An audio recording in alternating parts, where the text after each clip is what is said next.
আমি একটা পোস্ট দিয়েছিলাম ফেসবুকে যে রাষ্ট্রদূতের ঔপনিবেশিকতা এবং বাংলাদেশ রাষ্ট্র বিশ্লেষণের ধারা। তো এই যে এই দ্বিতীয় যে লাঞ্জাটা, এই লাঞ্জা বিষয়ে আমি পোস্ট দিয়েছিলাম যে কারা মানে বাংলাদেশ রাষ্ট্র নিয়ে যেসব বিশ্লেষণ বাজারে হাজির আছে বাংলাদেশের, সেইগুলোর বিষয়ে এক ধরনের মানে দুই বাক্য হলেও পর্যালোচনা করব আমি শেষের দিকে আলোচনার। তো কাদের কোন রকম বিশ্লেষণ আপনাদের কাছে গুরুত্বপূর্ণ মনে হয় এবং সেই বিশ্লেষণের ব্যাপারে আমার কোনো মানে এই যেই চিন্তা কাঠামো বা তাত্ত্বিক কাঠামো থেকে আলাপটা করা হবে, সেইখান থেকে ওই সব ব্যাখ্যা বিশ্লেষণের ব্যাপারে আমার কোনো মতামত বা রিফ্লেকশন আপনারা শুনতে চান কিনা, সেটা আমি একটা পোস্ট দিয়েছিলাম। তো 11 জন রেসপন্স করছিল, মানে লাইক খালি, কোনো কমেন্ট টমেন্ট ছিল না। অনেক অনেক আমার জন্য অনেক বিশাল ব্যাপার আর কি। তো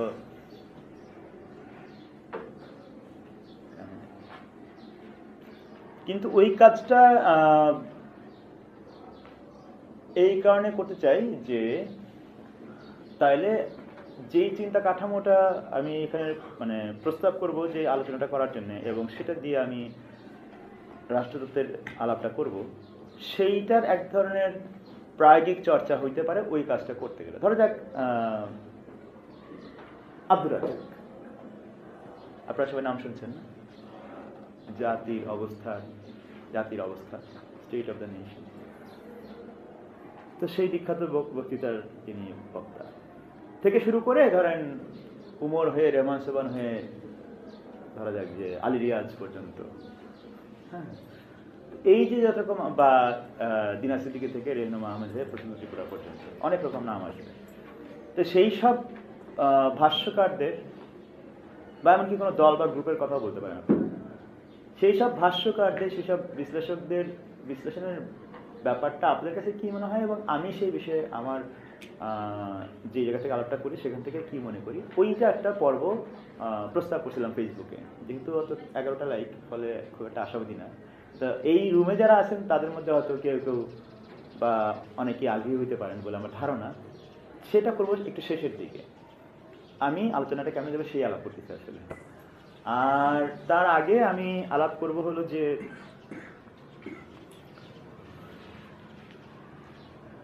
রাষ্ট্রতত্ত্ব বা রাষ্ট্র বিষয়ক চিন্তা বা দর্শন বা ইত্যাদি ইত্যাদি থিওরি, স্টেট থিওরি, সেই ব্যাপারটা যেভাবে চর্চিত হইতেছে তার কিছু নমুনা, এবং সেইগুলোর যে ঐতিহাসিকতা আছে এবং সেই সবের বিশেষত সেই ঐতিহাসিকতার মধ্যে একটা বড় দিক হচ্ছে যে এর সঙ্গে পশ্চিমা ঔপনিবেশিক বর্ণবাদী ইতিহাসের যে যোগসূত্রটা, সেইটা কিভাবে, এবং সেইটা আমাদের মতো সমাজের যেই রাষ্ট্র ব্যবস্থা, রাষ্ট্র প্রকল্প এবং রাষ্ট্র প্রতিষ্ঠানের মধ্যে আমরা ঢুকছি বা আছি বা চাই, সেইটার সঙ্গে ওইগুলার কি ঐতিহাসিক যোগসূত্র বা সম্পর্ক আছে, সেইটা একটা আলাপ। তো এইগুলো আলাপ করব, কিন্তু সেই আলাপগুলার আমি কয়েকটা ভাগে করব যেন আপনাদের সুবিধা হয় যারা চলে যেতে চান তাদের জন্য। যেমন আমি প্রথমেই আমার মূল থিসিসগুলো বলে দেবো, যেন আপনি চলে যান যে বলছে ভুল কথা বলে চলে যেতে পারেন, আরাম হবে। তারপরে আমি বলবো যে ওই থিসিসটা আমি কি করে বানাইলাম, সেইটা আমি একটু বিস্তারিত আলাপ করব, এবং তারপরে বাংলাদেশ রাষ্ট্র নিয়ে আপনাদের মতামত, ওইসব ভাষ্যকারদের ব্যাপারে আপনাদের কোনো আলাপ আমার কাছে যদি শুনতে চাই সেটা, এই করে আজকে আলাপটা শেষ হবে। আপত্তি আছে? একটু বোরিং হবে কিন্তু, হ্যাঁ, ধৈর্য আছে? বোরিং হবে কিন্তু শিওর। এখন আপনি ভাবছেন ভদ্রতা করে যে না অসুবিধা নাই, কিন্তু পরে কিন্তু বলেন না যে বোরিং হলো, তো আগে বললে আসতাম না। এটা বোরিং হবে। এইটা একটা বিশেষ ধরনের শ্রম। এই শ্রমটা দেওয়াটাও এক ধরনের সামাজিক রাজনৈতিক চর্চা। যেই আরামের মধ্যে আমরা বাস করি, কিংবা যেই ব্যারামের মধ্যে আমরা বাস করি বা আরাম ব্যারাম মিলায় বাস করি, সেই জীবন মরণের প্রক্রিয়াটা সম্পর্কে ওয়াকিবহাল হয়ে ওঠাটাই হচ্ছে একটা গুরুত্বপূর্ণ ব্যাপার, এবং সেইটার চর্চা ঘটে যখন আমরা এরকম আলাপ আলোচনা এবং বিনিময় ইত্যাদির মধ্যে ঢুকি। ওটা একটা সামাজিক চর্চা হয়, যেটার মধ্যে দিয়ে আসলে আমরা শেষ পর্যন্ত মানে এক ধরনের আধুনিক রাজনীতির তত্ত্বের ভাষায় বলে আমরা রাজনৈতিক হয়ে উঠি। আর এইটা না হয়ে উঠে আমরা বাকি ভালো কিছু আশা করতে পারি না, না নিজের জন্য না দুনিয়ার জন্য। ফলে ওই দিক থেকে এগুলো শ্রমের কাজ, কিন্তু সেই কাজটা আমাদের করার হয়তো অসুবিধা থাকে বা আপত্তি থাকে, কিংবা দরকার মনে করি না। এত থিওরি বলে পড়ে কি হবে ভাই, আপনি তাড়াতাড়ি বলেন যে কালকে দেশের কি অবস্থা হবে, দেশে এই রাজনীতি কেমনে পাল্টায় যাবে সেই আলোচনা করে। তখন একটা সুশীল সমাজ মার্কা 5টা দফা প্রস্তাব যে এইভাবে সমাধান হয়ে যাবে, এইটা চাই আমরা সাধারণত। খুব দ্রুত, নগদে, সহজে, আরামে সমাধান চাই, এবং এই কারণে আমরা সমাধানটা আসলে হয়তো পাই না।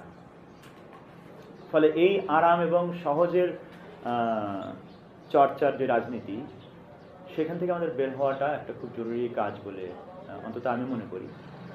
সেই কারণে সবকিছুই সহজ এবং আনন্দ এবং কুল এবং চার্মিং হবে, এইটা হয়তো আমাদের মনে করা উচিত নয়। ঔচিত্য আলাপ করলাম কারণ এটা পলিটিক্যাল ব্যাপার সেই জায়গা থেকে। কিন্তু যেই পরিমাণ আমরা উপস্থিত হয়েছি এখানে, আমি তাতে খুশি, যেহেতু আমার 11টা লাইক আসছিল, ইতিমধ্যে আমার 11টার বেশি মানুষ আমার সঙ্গে আছেন। হ্যাঁ, ফলে আমি খুশি। এবং এটাও ঠিক যে আগে দুইটা আসলে 3টা আলাপ হয়েছে আমাদের। 2টা হচ্ছে একদম রাষ্ট্রতত্ত্ব বিষয়ে, আর একটা হচ্ছে মাইনরিটাইজেশন নিয়ে, যেটাও আসলে রাষ্ট্রতত্ত্বের আলাপ একটা বিশেষ জায়গা থেকে, মাইনরিটাইজেশন প্রসেসটা নিয়ে। ফলে এটা 4 নম্বর আলাপ সেই অর্থে। ফলে বেশি মানুষের আগ্রহ থাকার কোনো কারণও নাই, যদি না কেউ এইটা নিয়ে আরো গভীর এবং রিগোরাস, আরো পরিশ্রমী চিন্তা চর্চায় ঢুকতে চান। ফলে খুব বেশি লোক আশা করার কোনো বাস্তব কারণ আমি দেখতে পাইতেছি না। কিন্তু যারা আমরা আসছি সেটা যথেষ্ট মনে করতেছি আমি, এবং আপনাদেরকে আমার সেই জায়গা থেকে আন্তরিক ধন্যবাদ এবং ভালোবাসা জানাই এবং স্বাগত জানাইতেছি এইটা বলে। আর প্রেক্ষিত বলা হয়ে গেছে যে আমরা কেমন একটা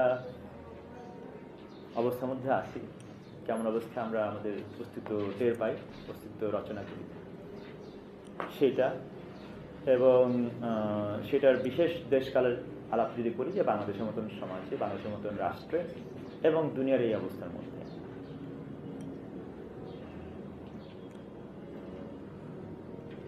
সেরকম একটা জায়গা থেকে এই আলাপটা তার একটা ঐতিহাসিক মাত্রাও আছে, এই অর্থে যে মানে এটা ঐতিহাসিক এক ধরনের মানে প্রয়োজনের একটা অনুভবও আছে এটার মধ্যে। কিরকম যে আমরা দুনিয়া এখন বেশ কিছু চালু আলাপ দেখি, কিন্তু যেমন ধরা যাক যে খুব সহজ আলাপে থাকে এগুলো, মানে চায়ের দোকানে কিংবা পত্র পত্রিকার বা রাতের টকশোর নানা জায়গাতেই থাকে যে এই যে এতকাল মার্কিন সাম্রাজ্যবাদ, একমুখী এককেন্দ্রিক বিশ্ব ব্যবস্থা, এটা ভেঙে যাচ্ছে। চীন একটা অ্যান্টি ইম্পেরিয়ালিস্ট একটা পজিশন নিয়ে পশ্চিমকে ফাইট দিচ্ছে, পশ্চিমের বাইরে দুনিয়া একটা গড়ে উঠতেছে ইত্যাদি ইত্যাদি। পশ্চিমা আধিপত্যের বাইরে দুনিয়া কল্পনা করা সম্ভব হয়ে উঠতেছে। এই যে আলাপগুলো আছে এগুলা এবং তার সঙ্গে সঙ্গে যে এমনকি আমাদের দেশেও যারা মানে পাওয়ার এলিট, শাসক গোষ্ঠী, তারাও নিজেদেরকে মাঝে মধ্যে এরকম সাম্রাজ্যবাদী বিরোধী ঘোষণা দিচ্ছেন আর কি, দুনিয়ারও অনেক কর্তৃত্ববাদী সরকারের বা রাষ্ট্রের প্রধান বা ক্ষমতাশালী অংশের প্রতিনিধিদের মতো। তো আদতে এইটা আসলে মানে কোন ধরনের স্টেটমেন্ট, এবং এই এই এই এই বিবৃতি, এই বাক্য বা এই কথাগুলোর তাৎপর্য কি, এবং এইটা এই এই কথা বা এই যে ধরনগুলা, এই যে পরিবর্তনগুলোর লক্ষণ আমরা দেখতে পাচ্ছি, সেটা আমাদের প্রতিদিনের জীবনে, আমাদের প্রতিদিনের বেঁচে থাকা বা আমাদের প্রতিদিনের মরা,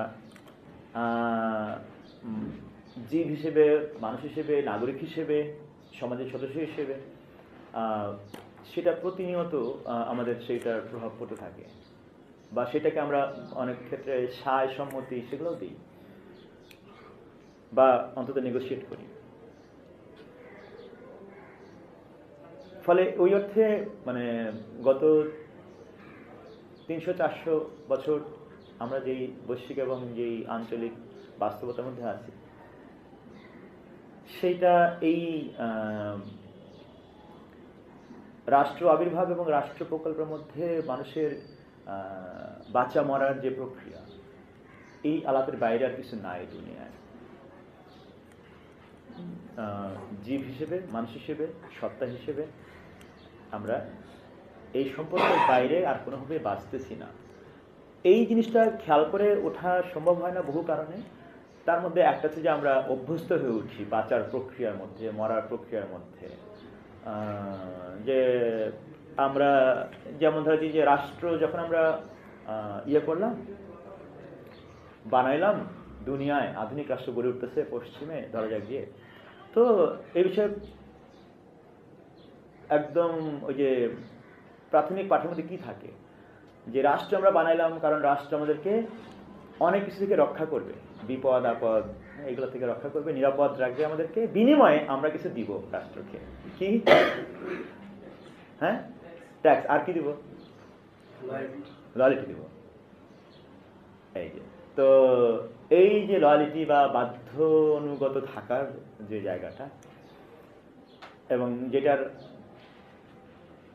একটা খুব নাগরিক ভদ্রচিত নাম হচ্ছে আইন মেনে চলা, এই ব্যাপারটা কি এবং এইগুলো কিভাবে হাজির হলো এবং সেটা কি করে আমাদের জীবন মরণের প্রক্রিয়াটাকে লিমিট করে, ডিলিমিট করে, সীমা এঁকে দেয়, এই প্রক্রিয়াগুলো এবং এই চিহ্নিত করার প্রক্রিয়াগুলো, এবং সেটার মধ্যে আমরা কি করে নতুন রকম মানুষও হয়ে উঠি এই গত 300-400 বছরের রাষ্ট্র অভিজ্ঞতায়, বৈশ্বিক এবং আঞ্চলিক, এগুলোর মধ্যে আমরা কিভাবে নতুন মানুষ হয়ে উঠি, ওটাও খুব সহসা আমরা খেয়াল করে উঠি না। ওর জন্য একটু ধ্যান দরকার হয়, একটু তাকায় থাকতে হয় নিবিষ্ট মনে। সেই তাকানোর সময় বা সেই ভাবার সময়টাও আসলে আমাদের হয়তো অনেকের অনেক কারণে থাকে না বা সম্ভব হয়ে ওঠে না, বা ইত্যাদি ইত্যাদি। যেই কারণে আমরা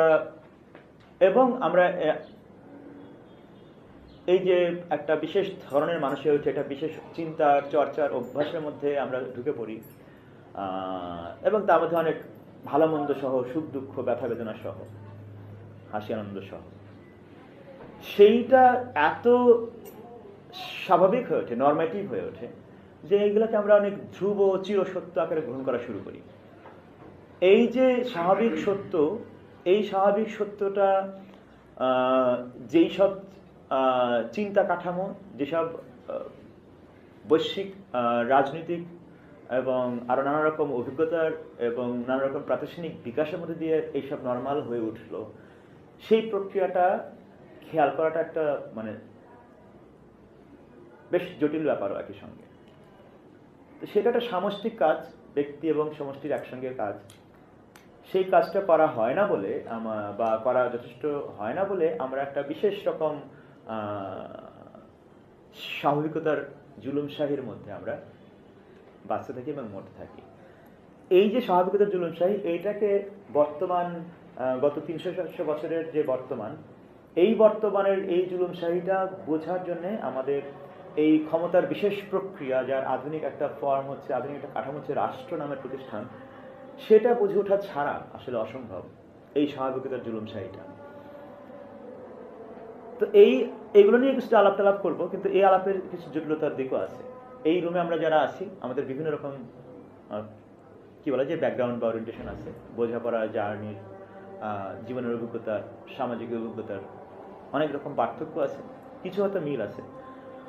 এবং যেসব চিন্তা, যেসব ধ্যান ধারণা, যেসব প্রত্যয় বা বর্গ বা ক্যাটাগরি বা কনসেপ্ট আমি ব্যবহার করব, সেগুলো বিষয়ে এই রুমে আমাদের সবার একটা সাধারণ বোঝাপড়ার মধ্যে আমরা নাই, এটা নিশ্চিত। ফলে যেইভাবে আলাপটা আগাবে, যেসব চিন্তা পদ্ধতি এবং প্রত্যয় ব্যবহার করে, সেইটা সবাই আমরা একসঙ্গে সমানভাবে ধরে ধরে আলাপটা আগাতে পারবো, এইটা আশা করার কোনো বাস্তব সম্মত কোনো কারণ নেই। ফলে আমরা আশা করব না যে আমরা এই আলাপ থেকে সবাই হ্যাঁ হ্যাঁ হ্যাঁ করে বাড়ি যাব, এবং আমরা এটাও আশা করব না যে আমরা সবাই সমান তালে সব কিছু বুঝে ফেলতেছি, না আপনার কথা আমি, না আমার কথা আপনি। কিন্তু এই আলাপটা যেটা দিতে পারে সেটা হচ্ছে যে আমরা আরও একটা সংলাপের, আলাপের এবং বোঝাপড়ার আর একটা ছোট্ট একটা মাত্রা বা ছোট্ট একটা অভিজ্ঞতার মধ্যে আমরা ঢুকতে পারবো। এইটুকুই আশা করা সঙ্গত হবে, এবং এর বেশি আমি আশা করি না। অন্তত আপনারা আমার উপরে আশা করে নিজেদের উপরে কষ্ট নিয়েন না, আশাহত হয়েন না। হ্যাঁ, এই হলো কথা। আর তো ধন্যবাদ আবারও সবাইকে, লোকায়তের বন্ধুদেরকে ধন্যবাদ। এবং আজকের এই আলাপটা আমি যাদের কাছ থেকে বিশেষত অনেকভাবে শিখি, আমরা অনেক রকমভাবে কথা বলতে শিখি, বুঝতে শিখি, চিনতে শিখি, সেটা তো কোনো তালিকা শেষ হয় না। কিন্তু আমি বিশেষ করে কয়েকজনের নাম বলতে চাই যাদের কাছ থেকে আমি এইসব বিষয়ে শিখছি অনেক, মনে করি। তাদের মধ্যে আহমেদ কামাল, যার বিখ্যাত বই আপনারা অনেকে হয়তো পড়ে থাকবেন, স্টেট এগেইনস্ট দ্য নেশন, সেইটার কথা বলি। এটি নিয়ে আমি হয়তো পরে কখনো একটা পর্ব করব, আলাপের আড্ডা, স্টেট এগেইনস্ট দ্য নেশন বইটা নিয়ে। তো আহমেদ কামালের বাইরে আরও যারা রাষ্ট্রতত্ত্ব বিষয়ে দুনিয়ার বিভিন্ন প্রান্তে যারা কাজ করতেছেন, বিশেষত আফ্রিকা, ল্যাটিন আমেরিকা এবং এশিয়ার অঞ্চলের যেসব তাত্ত্বিক ভাবক এবং সংগ্রামীরা, তাদের কাছ থেকে অনেক অনেক চিন্তা প্রজ্ঞা আসলে জড়ো করছি, সেটাই আসলে আপনাদের সামনে আমি হাজির করব। এই তো। আর যাদের সঙ্গে আমি সবসময় চলি সেই সব সঙ্গের বন্ধুদের কাছ থেকেও শিখি। এই ঋণ স্বীকার করে আমি আমার মূল থিসিস এবার পেশ করবো, শুনে বাড়ি যেতে। সেটা হলো,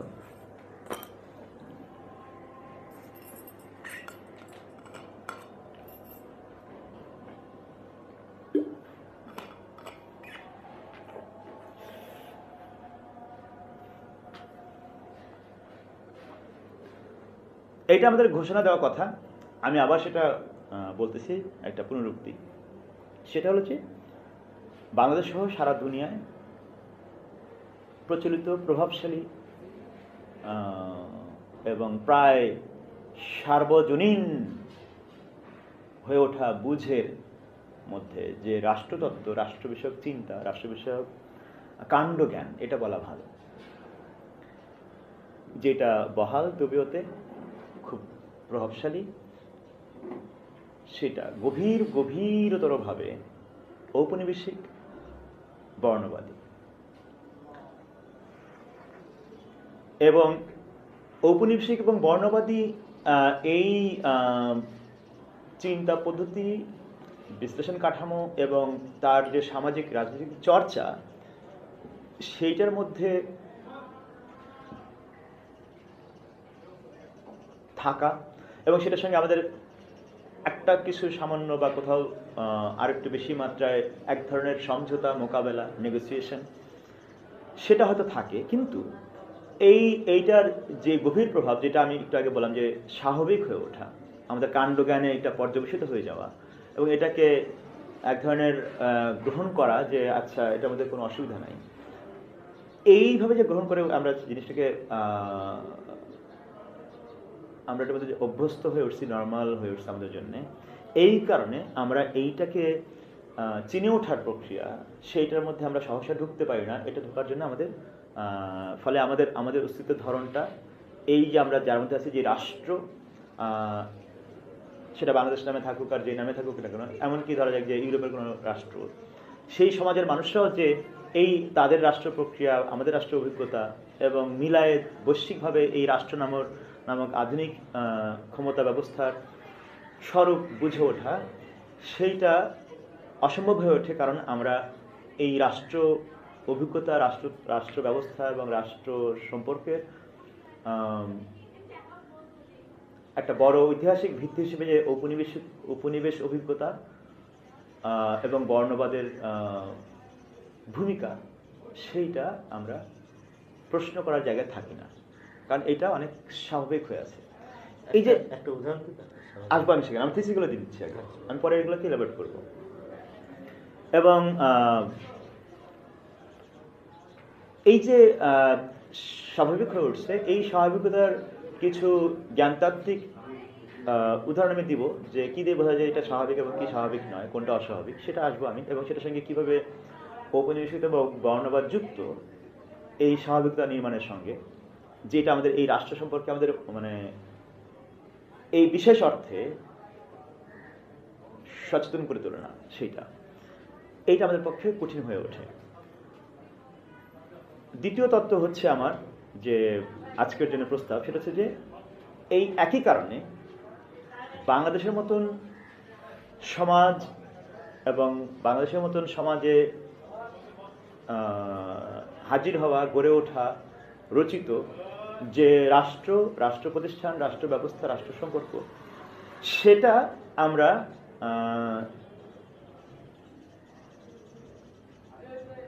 এই অর্থে সম্যক ব্যাখ্যা করতে সক্ষম হয় না। কারণ হচ্ছে যে যেই ঐতিহাসিক প্রক্রিয়ার মধ্যে দিয়ে এই রাষ্ট্রগুলো গড়ে ওঠে, সেইটা তার কোনো কিছু সামান্য বৈশিষ্ট্য থাকলেও দেশকাল এবং ঐতিহাসিক প্রেক্ষিতগত জায়গা থেকে বেশ কিছু পার্থক্য আছে, কিন্তু আমাদের জ্ঞানটা ইতিমধ্যেই এক ধরনের সার্বজনীন কাণ্ডজ্ঞান হচ্ছে রাষ্ট্র সম্পর্কে। ফলে ওই সার্বজনীন কাণ্ডজ্ঞান দিয়ে যখন আমরা আমাদের রাষ্ট্র অভিজ্ঞতা বিচার করতে যাচ্ছি, তখন এটা বারবার আমরা একটা মানে নানান রকম ভুল, এক ভুল বলছি, নানান রকম ভুলের আমরা মধ্যে ঢুকে যাচ্ছি। ফলে আমাদের রাষ্ট্র এবং রাষ্ট্র অভিজ্ঞতার স্বরূপ আমরা ধরতে বারবার, বুঝতে বারবার, প্রকাশ করতে বারবার আসলে ব্যর্থই হচ্ছি। এবং এই একই কারণে আমাদের মতন দেশকালে থাকা মানুষজন, আমাদের মতো সমাজ, আমরা একটা আমাদের জন্য উপযোগী, কল্যাণকর, মঙ্গলদায়ী, ন্যায় এবং ইনসাফের সমাজ এবং রাষ্ট্র প্রকল্প নির্মাণেও আমরা ঠিক একই কারণে ব্যর্থ হই। যখন আমি বললাম রাষ্ট্র প্রকল্প নির্মাণে ব্যর্থ হই, তখন আমার এটা বক্তব্য না যে আমি রাষ্ট্র চাইতেছি। রাষ্ট্র চাওয়া আর রাষ্ট্র প্রকল্প এগুলোর কনসেপচুয়াল বা ধারণাগত পার্থক্য আছে, এটা আমি একটু পরে দিকে যাবো আশা করি। 3 নম্বর তত্ত্ব হচ্ছে বা প্রস্তাবনা হচ্ছে যে এই পুরো প্রক্রিয়াটা বোঝার জন্যে এবং পুরো প্রক্রিয়াটাকে নতুন করে বোঝা এবং নতুন করে পর্যালোচনার জন্য আমাদের যে জ্ঞানতাত্ত্বিক ঔপনিবেশিকতা আমাদের মধ্যে বহাল আছে, কায়েম আছে, সেই জ্ঞানতাত্ত্বিক এবং জ্ঞান ব্যবস্থাগত ঔপনিবেশিকতাটাকে চিনে ওঠাটা আসলে এই কাজটার মানে বলতে গেলে প্রথম শর্ত। কারণ এ যাবৎকাল আমরা যেভাবে মানে বিশেষ করে রাষ্ট্রবিজ্ঞান, সমাজবিজ্ঞান, এই যে বিশেষ বিশেষ বিদ্যা বা ডিসিপ্লিন বা শাস্ত্র, এই শাস্ত্রগুলোর ঐতিহাসিক ভিত্তিও এবং জ্ঞানতাত্ত্বিক ভিত্তিও ঐতিহাসিকভাবে ঔপনিবেশিকতা এবং বর্ণবাদ প্রধানভাবে। ফলে এই ভিত্তিতে গড়ে ওঠা যেই আধুনিক শাস্ত্রগুলো বিকশিত হয়েছে, সমাজবিজ্ঞান, নৃবিজ্ঞান, রাষ্ট্রবিজ্ঞান বা রাষ্ট্র ইত্যাদি ইত্যাদি, এইগুলাও তার এই লিমিটেশনের কারণে আমাদের নিজেদেরকে চিনে ওঠা এবং আমাদের অভিজ্ঞতার বিশেষত্বটাকে বুঝে উঠতে সমস্যা তৈরি করে। ফলে ওই অর্থে আমাদের এই রাষ্ট্র অভিজ্ঞতাটা বোঝা এবং রাষ্ট্রের ব্যাপারটাকে বোঝা, রাষ্ট্র একটা স্থানিক, আঞ্চলিক এবং বৈশ্বিক অভিজ্ঞতা হিসেবে তার যে ভিন্ন ভিন্ন মাত্রা এবং তার যে ঐতিহাসিকতার ভিন্ন ভিন্ন দিক, সেটা বুঝে ওঠার জন্য আমাদের একটা নতুন ধরনের জ্ঞানতাত্ত্বিক চর্চা লাগবে। এটা ছাড়া আসলে আমরা আর বুঝতে পারবো না যে, বা এইটা বোঝা সম্ভব নয় যে কি করে এই রাষ্ট্র প্রকল্প এবং এই রাষ্ট্র অভিজ্ঞতা এবং এই রাষ্ট্র সম্পর্কিত তত্ত্ব এবং কাণ্ডজ্ঞান সেটা কি করে আসলে ঔপনিবেশিক এবং বর্ণবাদী। ফলে আমাদের 3 নম্বর প্রস্তাবটা থাকলো এইটা যে এর জন্য আমাদের একটা জ্ঞানতাত্ত্বিক পর্যালোচনা লাগবে, আমাদের কাণ্ডজ্ঞানের এবং আমাদের বিশেষায়িত জ্ঞানেরও। এমন নয় যে আমাদের রিক্সাওয়ালা, চায়ের দোকানদার বা এই রুমের মানুষ, আমরা সাধারণ মানুষ আর বিশেষজ্ঞরা খুব ভালো বুঝতেছে, এত এরকম মনে নিজেদেরকে এত এরকম প্রান্তিক জায়গায় ভাবার কোনো দরকার নাই, হ্যাঁ, বলে আমি মনে করি। সেটা কিভাবে আসে সেটা আমরা আলাপের দিকে গেলে বুঝতে পারবো। ফলে এই কথিত কাণ্ডজ্ঞান এবং কথিত বিশেষজ্ঞ জ্ঞান দুটাতেই এই প্রভাবটা বা এই দাপটটা বা এই শর্তটা ঔপনিবেশিকতা এবং বর্ণবাদ সেটা বহাল আছে। কিছু ক্ষেত্রে নিশ্চয়ই সেটার বাইরে থেকে মানুষ ভাবার চেষ্টা করতেছেন, সেটা তো ব্যতিক্রম, এবং ব্যতিক্রম তো বলে না কাণ্ডজ্ঞানে নিয়মেরই ইয়ে করে, নিয়মকেই প্রমাণিত করে। এই হলো বিষয় আমার মূল প্রস্তাবগুলা।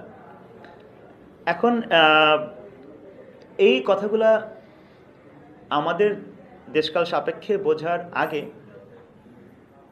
আরও যে তিনটা বিশেষ উদাহরণ দিয়ে এই আলাপটাকে আমরা একটা চর্চা করতে পারি আজকের অধিবেশনে, আজকের এই আড্ডায়, তার জন্য আমি তিনটা দিক ঠিক করছি, যে এই তিনটা দিক নিয়ে যদি আমরা ভাবতে চেষ্টা করি, তাহলেই হয়তো এইটার সমস্যার স্বরূপটা বা এইটার রাষ্ট্রতত্ত্ব আলাপের যে উপনিবেশিত এবং বর্ণবাদের দিকটা, সেটা হয়তো আমরা এক ধরনের চেনা এবং পর্যালোচনার মধ্যে ঢুকতে পারি।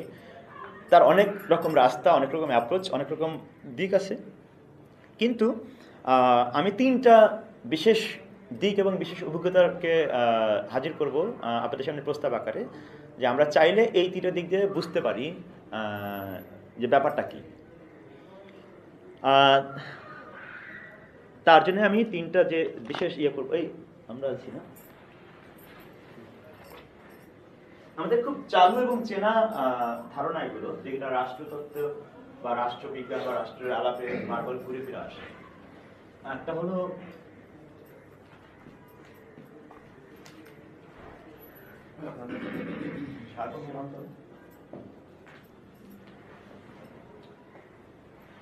দুইটা হলো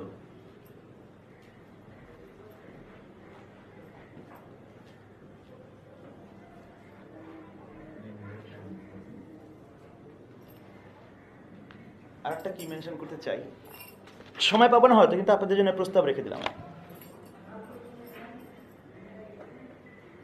এমন নয় যে এগুলো অগ্রাধিকার ভিত্তিতে আমি সাজাচ্ছি, র্যান্ডম, কারণ এবং এটা প্রত্যেকটা পদের সঙ্গে আর বহুভাবে লিঙ্ক বা যুক্ততা আছে।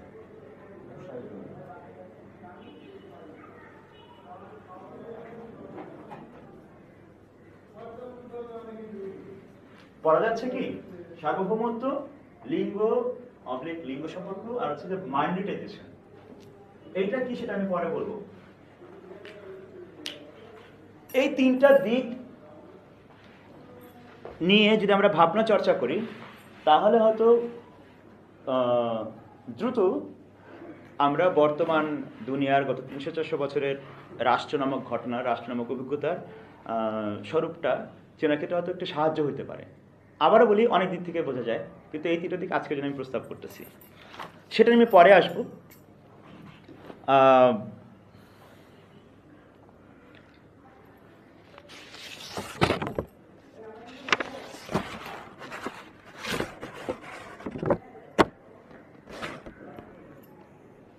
এই বিশেষত এই তিনটে দিক কেন নিলাম সেটা আমি আর একটু পরে আসবো। তার আগে আমরা এখন একটু অন্য আলাপ করি, যে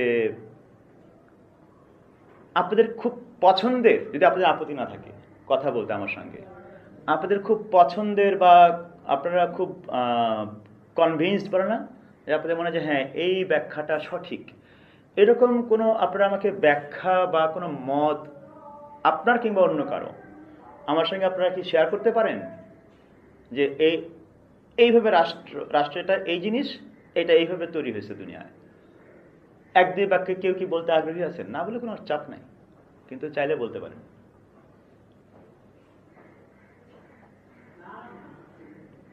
জি প্লিজ, অনুগ্রহ করে বলেন। আমি হচ্ছে যে জিনিসটা ভাবতে ভাবতে আমার নিজেরই মনে হচ্ছে যে রাষ্ট্র একটা গ্রন্থনা প্রক্রিয়া। তখন থেকে প্রাক পর্যন্ত মানুষের জমির মালিকানা নিয়ে অনেক টানাটানি ছিল, যখন থেকে মানুষ ডকুমেন্ট করা শুরু করছে যে পরবর্তীতে কার হবে, তখন থেকে এটা সন্তানাদি উত্তরাধিকার হিসেবে এমনভাবে হয়ে গেছে যে এই গ্রন্থনাটাকে ধরে রাখতে হবে, হুমকি হোক শান্তি হোক, ক্ষমতা থাকুক বা না থাকুক, তখন হচ্ছে যে ন্যায়ালয় কোনটার উপর দাম এভাবে রাখতে আচ্ছা, ডকুমেন্টেশন, গ্রন্থনা একটা বই তৈরি করা। আচ্ছা আচ্ছা, ঠিক আছে, আমি আপনার সাথে রাখলাম, গ্রন্থনায় রাখলাম, হ্যাঁ ঠিক আছে। আর কেউ?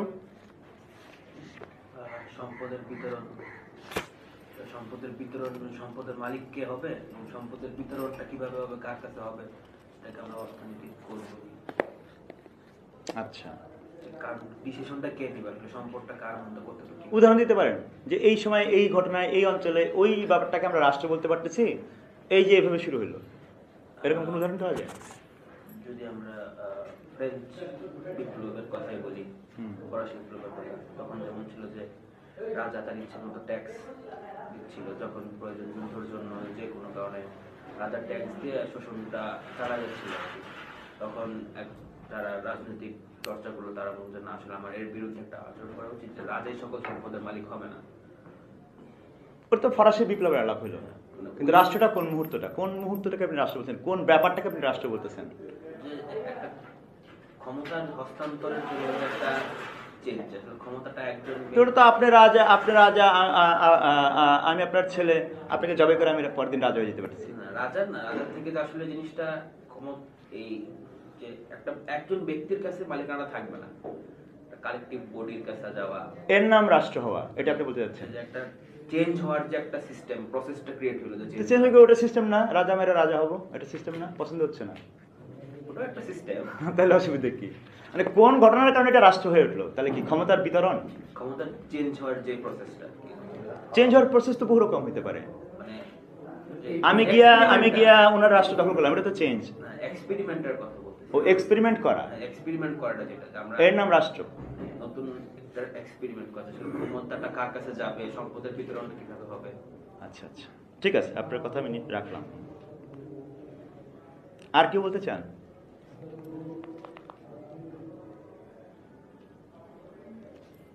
আর কি বলতে চান? চান না? আচ্ছা, অসুবিধা নাই, না না, জোরে জোরে নাই, আমি জাস্ট এমনি ইয়ে নিচ্ছি। আমার ক্ষেত্রে এই জিনিসটা মানে ইশাদি বা ভাই নামটা প্রয়াস। ইশাদি মেনলি প্রপার্টি রাইটস এর ব্যাপারটাই মোবাইলকে ইঙ্গিত করতে যাচ্ছে। তো আসলে রাষ্ট্র কিভাবে আসলো, মানে কোন ঐতিহাসিক মানে মুহূর্তে আসলে রাষ্ট্রের উদ্ভব ঘটলো, সেই জিনিসটা তো আসলে ওইভাবে বলা কঠিন।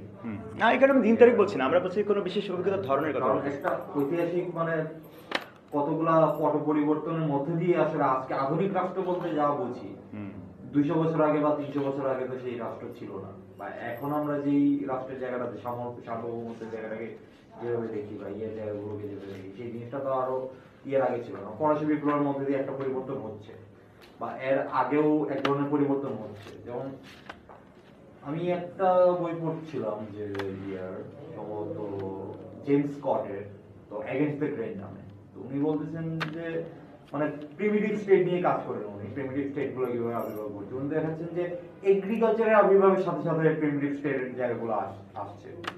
তো সে ধরনের একটা হতে পারে। সেক্ষেত্রে হয়তো অনেকেই মানে বিরুদ্ধচারণ করবে যে না, এই বাণিজ্যের সাথে সম্পর্কিত রাষ্ট্রের ব্যাপারটা বা ইয়ের সাথে সম্পর্কিত রাষ্ট্রের ব্যাপারটা, ফলে আসলে ওভাবে আসলে কোনো মানে ঐতিহাসিক স্থির বিন্দু নির্ধারণ করা খুব না, ওটা আমরা চাচ্ছি না, কিন্তু আলোচনার জন্য আমি চাচ্ছি যে কোনো বিশেষ ধরন, বিশেষ প্রক্রিয়ার রেফারেন্স চাচ্ছি, দিন তারিখ চাচ্ছি না। কিন্তু তো এই এই জায়গা থেকে দেখা যায় যে কতগুলো ইয়ার ব্যাপার থাকে যে রাষ্ট্র আবির্ভাবের ক্ষেত্রে প্রথম কথা হচ্ছে ল্যান্ড একটা গুরুত্বপূর্ণ ব্যাপার ছিল। ল্যান্ড প্রপার্টি রাইটস ইত্যাদি যেটা বললো সেটার সাথে আমি কিছু অংশে এগ্রি করি যে প্রপার্টি রাইটস এর সাথে রাষ্ট্রের একটা ইয়ার একটা সম্পর্ক আছে বা ইয়ার সেটা এমনকি হবস বা লবস দুজনই বা যারাই হচ্ছে সোশ্যাল কন্ট্রাক্টের কথা বলছে সবাই আসলে প্রপার্টি রাইটস এর উপরে জোর দিচ্ছে। কারণ সেই জায়গা থেকে হতে পারে যে তারা প্রপার্টি রাইটস এর কোশ্চেনটাকে কিভাবে দেখছে সেই জায়গা থেকে করা যায় যে হ্যাঁ ব্যক্তি সম্পত্তি বা ইয়ের জায়গা থেকে বা মার্কসও যেই জায়গা থেকে মার্কস বা এঙ্গেলসও যে জায়গা থেকে করতেছে যে পরিবার ব্যক্তি সম্পত্তির উদ্যোগ থেকে আস্তে আস্তে রাষ্ট্রের কিভাবে বিবর্তন করলো, তো ওই জায়গাটা আমরা করতে পারি। আচ্ছা, আর কেউ কিছু বলবেন? আগ্রহী? চাপ নাই, জোরে জোরে নাই, না থাকলে আমি আমার আলাপে ঢুকে পড়ি আবার। আপনাদের এগুলো নোট রাখলাম, তাহলে আমার সুবিধা হবে যে আপনাদের সঙ্গে আমি কিভাবে আরো যুক্ত থেকে আলাপটা আগাতে পারি। তো এমনিতে ধরেন রাষ্ট্র বোঝার জন্য এই যে এক একজন এক এক রকম, যেমন ধরা যাক যে যখন আমরা ইশাদি বা আকন্দের যে ইয়েটা সম্পত্তি, তার গ্রন্থনা এবং তার মালিকানার ধরনের পরিবর্তন, এইটা, এবং ক্ষমতার ভাগাভাগি, ক্ষমতার ক্ষমতার ক্ষমতার হস্তান্তর, ক্ষমতার পালাবদল, সেগুলা, এগুলা সব রকম এই বোঝার ধরনের রাষ্ট্রতত্ত্বে আলোচিত মোটামুটি, বা আলাপ আছে এগুলো নিয়ে। যেটা বলতে চাই সেটা হচ্ছে যে ধরা যাক যে এই যে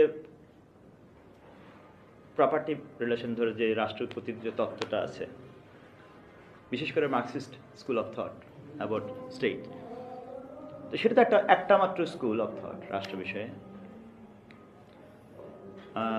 এরকম আমরা বহু রকমভাবে আমরা বুঝতে পারি, মানে নৃতাত্ত্বিকভাবে, সামাজিক নানা রকম অভিজ্ঞতা দিয়ে বুঝতে পারি। আমরা বুঝতে পারি আমাদের প্রতিদিনের নানা রকম খুঁটিনাটি অভিজ্ঞতা দিয়ে রাষ্ট্রকে চিনতে বুঝতে পারি, এবং আমরা বুঝতে পারি একই সঙ্গে যে কোন ধরনের আমাদের সামাজিক, রাজনৈতিক এবং জ্ঞানতাত্ত্বিক দশা বা পর্যায়ের মধ্যে আমরা ঢুকি, সেটার চিহ্ন দিয়েও আমরা বুঝতে পারি যে আচ্ছা এইটাকে আমরা রাষ্ট্র বলছি, এটাকে আমরা রাষ্ট্র বলি নাই। আমি বলতে চাচ্ছি যে রাষ্ট্র সম্পর্কে আমরা কিভাবে একটা মানে একটা বিশেষ এই জিনিসটার নাম হচ্ছে রাষ্ট্র, সেই ব্যাপারটা কি, এইটা আমরা কি করে বোঝা শুরু করলাম। যে আচ্ছা এইটা হচ্ছে যে যেমন যে স্কটের উদাহরণ দিলেন না, এরকম আরো অনেকেই এরকম নানা রকম, কিংবা ধরা যাক যে গ্রেইবার বা এরকম আছে না নানা রকম, যে একটা হিস্ট্রির এক ধরনের ক্রোনোলজি, সেটা কোন ফেজে এসে আমরা রাষ্ট্র নামক ঘটনায় ঢুকে পড়লাম, এইটা একটা আলাপ।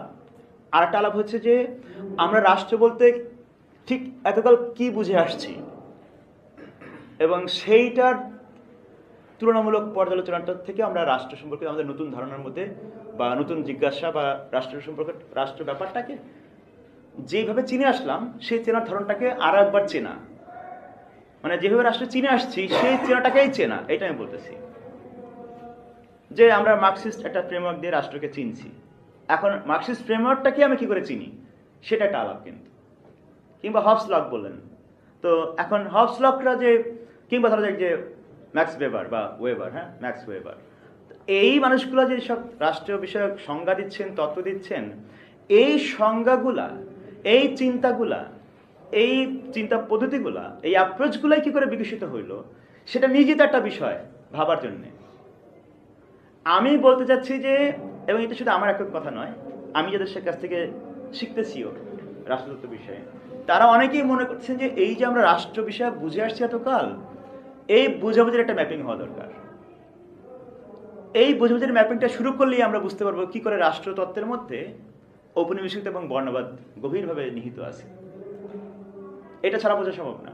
ধরা যাক যে আমরা খুব বিখ্যাত একটা তত্ত্ব হচ্ছে যে রুশোর, হ্যাঁ, সোশ্যাল কন্ট্রাক্ট থিওরি, রাষ্ট্র বিকাশের, রাষ্ট্র কিভাবে বিকশিত হলো, আমরা সামাজিকভাবে একটা চুক্তি করলাম, বাট এটা বাংলাদেশে বেশ পপুলার, তাই না? আমরা অনেকেই শুনে থাকবে যে এখানে একটা সামাজিক চুক্তির মতবাদ কিন্তু চালু আছে বেশ, হ্যাঁ, এটা তো টেক্সট বই, কিন্তু সমাজে সিভিল সোসাইটির মধ্যে এই আলাপটা আছে, আমাদের নতুন একটা সামাজিক চুক্তিতে পৌঁছাতে হবে। এই আলাপটা পাচ্ছেন আপনারা নিউজ পেপারে, পলিটিক্যাল লিডারদের মুখে, কিংবা থিওরিস্টদের মুখে, ভাষ্যকারদের মুখে, হ্যাঁ, সমাধান প্রকল্প হিসেবে যে আমাদের নতুন সামাজিক চুক্তিতে পৌঁছাতে হবে। তা না হলে এই হানাহানি, এই সমক তমক, ডিজিটাল সিকিউরিটি, আরো অনেক কিছু আমাদের, এবং ক্ষমতা দিয়ে আমরা পালাবদল করতে পারতেছি না, খালি মারামারি হচ্ছে, কেউ যাইতে চায় না, কেউ উঠতে চায় না, একটা চুক্তি দরকার।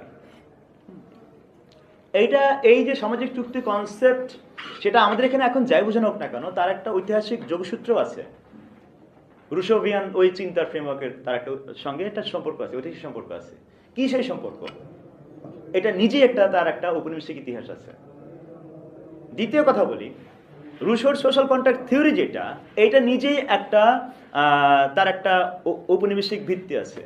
কি সেটা? এটা একটা এনলাইটেনমেন্ট থিওরি, যে পশ্চিমে ইউরোপে যে এনলাইটেনমেন্ট হচ্ছে রেনেসার পরবর্তী, এই সময়ের থিওরিস্ট যারা, ফিলোসফার যারা, দার্শনিক যারা, তাত্ত্বিক যারা, রুশো থেকে শুরু করে নানা রকম মানুষজন, এই যে হবস লক, এরা এদের চিন্তার জগৎটা, এদের চিন্তার দুনিয়াটা কি দ্বারা রচিত, এদের চিন্তার জগৎটা কি দ্বারা শেড, এই আলাপটা করা ছাড়া আমরা কোনোদিন আমাদের চিন্তার স্বরূপ বুঝবো না। কারণ আমরা তো হবস লক মুখস্থ করে খাই ফেলাইছি, আমরা রুশো তো মুখস্থ করে মোটামুটি ওগড়াচ্ছি প্রতিদিন। আমরা এইটা ভাবতেছি না যে আচ্ছা তিনি হন মার্কস, তিনি হন রুশো, তিনি হন ম্যাক্স ওয়েবার, ওনাদের চিন্তা কিভাবে গঠিত হলো রাষ্ট্র সম্পর্কে, এইটা এখনকার জন্য অনেক বেশি জরুরি কাজ বলে আমি মনে করি, বা আমাদের মতন আরো অনেকেই মনে করেন। যে আমাদের যেটা আমি বারবার বলছি, যে আমাদের রাষ্ট্র সম্পর্কিত কাণ্ডজ্ঞানগুলা এত গভীর এবং পোক্ত হয়ে আছে কিসের ভিত্তিতে, এত নর্মাল হয়ে উঠলো কি করে এগুলা, কেন আমাদের এগুলো নিয়ে আর প্রশ্ন নাই? এই গভীর ইমানের উৎস কি? এই গভীর এবং পাক্কা ইমানের উৎস হচ্ছে ঔপনিবেশিকতা। আমি এটাই বলতে যাচ্ছি। উদাহরণ আকারে বললাম তো যে রুশোর চিন্তার সোশ্যাল মানে কন্টেক্সটে দেখেন না, ঐতিহাসিক কন্টেক্সটে দেখেন, প্রেক্ষিতে দেখেন। দুনিয়ায় ইউরোপ মানে মোটামুটি 90% উপনিবেশ কায়েম করে ফেলছে। এই পেছনে নিয়া এবং এই পাওয়ারের একদম মানে সেন্টারে থেকে উনি সমাজ এবং রাষ্ট্র বিষয়ে তত্ত্ব দিচ্ছেন। রাষ্ট্রের তত্ত্বগুলো ওই সময়ই আসলে আবির্ভাব হচ্ছে, এটাই বলছি যে এইটা ফলে রাষ্ট্র বিষয়ক তত্ত্ব যেটা আমি এখানে বলছি কি, যে কৃষি সময়ে যখন কৃষি আবির্ভাব হলো তখন কি রাষ্ট্র, এই যে প্রিমিটিভ স্টেট, এই আমি যে আপনি স্টেট সম্পর্কে কোন আইডিয়া নিয়ে আপনি অতীতে প্রক্ষেপণ করলেন, এই প্রক্ষেপণিস্ট প্রজেকশনিস্ট আর কি, এই প্রক্ষেপণ ভিত্তিক বা প্রক্ষেপণ প্রক্রিয়া নিয়ে আমার গুরুতর প্রশ্ন আছে। যে আমরা রাষ্ট্র সম্পর্কিত কোন তত্ত্ব অতীতে চাপায় দিলাম, মায়ায় চাপাই দিলাম, অ্যাস্টেকে চাপাই দিলাম, সিন্ধুতে চাপাই দিলাম, হ্যাঁ, বা নানান জায়গায় চাপাই দিলাম। এটি কি করা যায় না? এটা আদৌ করা সম্ভব থিওরিটিক্যালি? এইটা ভাবা দরকার। কারণ আমরা এর মধ্যে আমাদের একটা অ্যাজাম্পশন আছে, একটা অনুমান আছে যে রাষ্ট্র মানে এই, আমরা এটার লক্ষণ ধরে এখন অতীতে খুঁজবো। হ্যাঁ, একটা মানে এই অ্যাজাম্পশন নিয়ে আমরা ইতিহাসের দিকে রওনা দিলাম আর কি, অতীতের দিকে রওনা দিলাম। এই প্রক্রিয়াটার মধ্যে আমি মনে করি যে একটা আরেক ধরনের ঔপনিবেশিক সংকট। আমরা এবার অতীত রচনা করতে যাচ্ছি এবং মানবতা, মানুষের সমাজ, মানুষের সমাজের নির্মাণ প্রক্রিয়া, সেটাকে আমরা কন্টেম্পোরারি কাণ্ডজ্ঞান, কন্টেম্পোরারি সেন্সিটিভিটি দিয়ে, কন্টেম্পোরারি পাওয়ারের এক্সপিরিয়েন্স দিয়ে আমরা অতীতকে বুঝতে যাচ্ছি। এই অ্যাপ্রোচটা আমাদেরকে ভুল জায়গায় নিয়ে যেতে বাধ্য। ম্যাক্স ওয়েবারের কথা বলি, তখনকার জার্মানি কি, যখন ম্যাক্স ওয়েবার এইসব থিওরি দিচ্ছেন, ওনার বিখ্যাত তথ্য আপনারা জানেন যে রাষ্ট্র হচ্ছে সেই প্রতিষ্ঠান যার মনোপলি থাকবে ভায়োলেন্সের, যেটা হবে লেজিটিমেট, অর্থাৎ লেজিটিমেট ভায়োলেন্সের মনোপলি এজেন্সি যার হাতে, তার নাম রাষ্ট্র। এক বাক্যে ম্যাক্স ওয়েবারের রাষ্ট্রের সংজ্ঞা। এটার সহজ বাংলাও আছে, ওই যে মনোপলি অফ ভায়োলেন্স, মানে বাংলা না ইংরেজি, যে এই কথাটি, এই জার্গন বা এই টার্মটা দিয়ে বোঝানো হয় যে রাষ্ট্র এবং সার্বভৌমত্ব কি? সার্বভৌমত্ব হচ্ছে মনোপলি অফ ভায়োলেন্স। কার হাতে? সেই রাষ্ট্র, যার হাতে সেই সভরেন পাওয়ার। এখন এই আলাপটা ম্যাক্স ওয়েবারের থিসিসে আসতেছে কোন ঐতিহাসিক অভিজ্ঞতার মধ্যে দিয়ে, সেটা দেখাটা আমাদের জন্য এখন বেশি জরুরি। তখনকার জার্মানি যেভাবে রাষ্ট্র হয়ে উঠতেছে আধুনিক অর্থে, এই আধুনিক রাষ্ট্র হওয়ার অভিজ্ঞতাটাকেই ম্যাক্স ওয়েবার অনেক বেশি ইমিডিয়েট এক্সপিরিয়েন্স হিসেবে তার তত্ত্বে প্রতিফলিত হচ্ছে। ফলে ম্যাক্স ওয়েবারের রাষ্ট্র তত্ত্বটা আসলে জার্মানি স্পেসিফিক এবং ইউরোপ স্পেসিফিক। এই যে লেজিটিমেট মনোপলি ভায়োলেন্সের প্রসেস, এইটা এই ফর্মে হাজির হচ্ছে ইউরোপে, এবং ইউরোপের সেন্টারে, মানে ইউরোপের একদম মানে পশ্চিমের সেন্টারে, ফ্রান্স, জার্মানি, ইটালি, এইসব জায়গায়। তো এরকম আরও অনেকের কথা বলা যেতে পারে, যে প্রত্যেকটা চিন্তার, মার্কসের চিন্তার কথা বলি, আমাদের এখানে মার্কসিস্ট থাকলে আমাদের কোনো আহত হওয়ার কিছু নাই, আমার মধ্যে তো মার্কসিজমের প্রভাব আছে, অসুবিধা নেই। হ্যাঁ, এখন ধরেন এই যে আমাদের একটা জনপ্রিয় সংজ্ঞা আছে রাষ্ট্রে, যেটা জনপ্রিয় বলছে যে বামপন্থী রাজনীতির জনপ্রিয় যে ব্যাখ্যা, সেই অর্থে আমি খারাপ ভালো বলতেছি না, যে রাষ্ট্র হচ্ছে শ্রেণীদ্বন্দ্বের অমীমাংসিত রূপ। এখন তার মানে ক্লাস থিওরি অফ স্টেট। এখন ক্লাস যখন আমরা বুঝি যে কোনো রাষ্ট্র হচ্ছে শ্রেণীদ্বন্দ্বের রূপ, তো এখন মানে শ্রেণীদ্বন্দ্ব হিসেবে রাষ্ট্র আবির্ভূত হচ্ছে একটা ক্ষমতার বিশেষ ধরন, তো সেইটা কি সার্বজনীনতা থাকে? এটা যে নাই সেটা আবার মার্কসিস্ট মানে মার্কসিস্ট ট্র্যাডিশনের মধ্যে যুক্ত হয়েছে পরে। বিশেষ করে ধরা যাক যে মাও, আপনারা জানেন মাও সেতুংয়ের নাম থেকে শুরু করা অনেকে, যে আচ্ছা মানে হিস্ট্রিক্যালি স্পেসিফিক একটা সমাজে যখন এই আধুনিক ক্ষমতা সম্পর্ক হাজির হচ্ছে, তার যে বিশেষায়িত বৈশিষ্ট্যগুলো থাকে সেটাকে আমাদের বিবেচনা নেওয়া লাগবে। যেখানে আপনি এইসব টার্মের সঙ্গে পরিচিত হচ্ছেন পরে অনেকে, যে আধা সামন্তবাদী রাষ্ট্র, আধা ঔপনিবেশিক রাষ্ট্র। আমি একদম ভালো খারাপ অর্থে বলছি না, হ্যাঁ, আমি এগুলোকে ডিমিন করতে চাচ্ছি না, আমি ডকুমেন্ট আকারে বলতেছি যে আধা ঔপনিবেশিক রাষ্ট্র কথাটার মানে হচ্ছে যে আমরা ঔপনিবেশিকতার এই মানে অভিজ্ঞতা এবং শর্তের মধ্যে গভীরভাবে এবং নানাভাবে আছি, ফলে এইটা আমরা উপনিবেশ থেকে মুক্ত নই, এইটার একটা অ্যাকনোলেজমেন্ট আছে এই ধরা যাক মাওয়ের থিসিসের মধ্যে, যে আধা ঔপনিবেশিক রাষ্ট্র। তো এরকম আরও বহুভাবে বিশেষিত করার চেষ্টা করছে, যে কারণ ইউনিভার্সাল সংজ্ঞা দেওয়া সম্ভব হচ্ছে না রাষ্ট্রের, এবং সেই সব রাষ্ট্রের বিষয়ে এইসব তত্ত্ব হাজির হচ্ছে যাদেরকে আমরা বলি উত্তর ঔপনিবেশিক রাষ্ট্র, পোস্ট কলোনিয়াল স্টেট বলে না। দেখেন আপনি, আমরা কিন্তু কোনো ইউরোপ বা ইটালি বা জার্মানিকে পোস্ট কলোনিয়াল স্টেট বলতেছি না। আমরা বলছি যে হচ্ছে যে ধরা যাক যে ঘানা, নিকারাগুয়া, কি বলে যে বাংলাদেশ, পাকিস্তান, ইন্ডিয়া বা এসব যেসব দেশ উপনিবেশিত হচ্ছে সেগুলোকে আমরা পোস্ট কলোনিয়াল বলতেছি, এবং সেইখানে রাষ্ট্রীয় ধরনের মধ্যে আমরা কেউ কেউ ধরা যাক মাও সেতুং, তারা বলছেন যে এটার মধ্যে একটা ঔপনিবেশিকতার মাত্রা আছে, একদম পরিষ্কার স্বীকারোক্তি, আধা ঔপনিবেশিক। এইটার খুব একটা বড় কন্ট্রিবিউশন মানে মার্কসিস্ট স্টেট থিওরির মধ্যে, সেটা ভিন্ন আলাপ, আজকে আমরা যাচ্ছি না সেদিকে। কিন্তু এই যে বিশেষ দিকগুলা, এটা তো ইউরোপের ক্ষেত্রে প্রযোজ্য নয়, কিন্তু আমরা রাষ্ট্রের ওই ধারণাটাই এখানে খুঁজতে যাচ্ছি, যে তার প্রমাণ হচ্ছে এইসব স্টেটমেন্ট বা এইসব ন্যারেটিভ বা এইসব ব্যাখ্যা। তো এই যে জায়গাটা, যে একটা রাষ্ট্রচিন্তা, সেটার একটা যে যে থিওরিগুলো আমরা এখন পপুলারলি পাই, জনপ্রিয় টেক্সটে থাকে, বইয়ে থাকে, এবং সমাজের মধ্যে সিভিল সোসাইটির মধ্যে আলাপের মধ্যে থাকে, এই সবগুলা চিন্তাকে বহুভাবে প্রশ্ন করা যায়।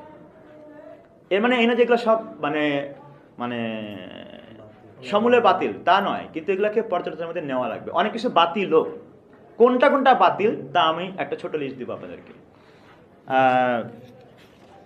যেমন উদাহরণ হিসেবে আপনারা এইখানে বেশ কিছু আলাপ এখানে খুব জরুরি হয়ে পড়ে যদি আমাদের এই আলাপটাকে আরো সম্যকভাবে বুঝতে চাই। যেমন হচ্ছে যে কি করে উপনিবেশের সঙ্গে আধুনিকতা, ক্ষমতার আধুনিক রূপ, যার একটা ধরন হচ্ছে রাষ্ট্র বা রাষ্ট্র নামের এই প্রতিষ্ঠান, এইগুলো কি করে যুক্ত পারস্পরিকভাবে এবং বর্ণবাদ কিভাবে যুক্ত, ওই আলাপটা করা ছাড়া আসলে আমাদের পক্ষে এই আলাপটা আগানো মুশকিল।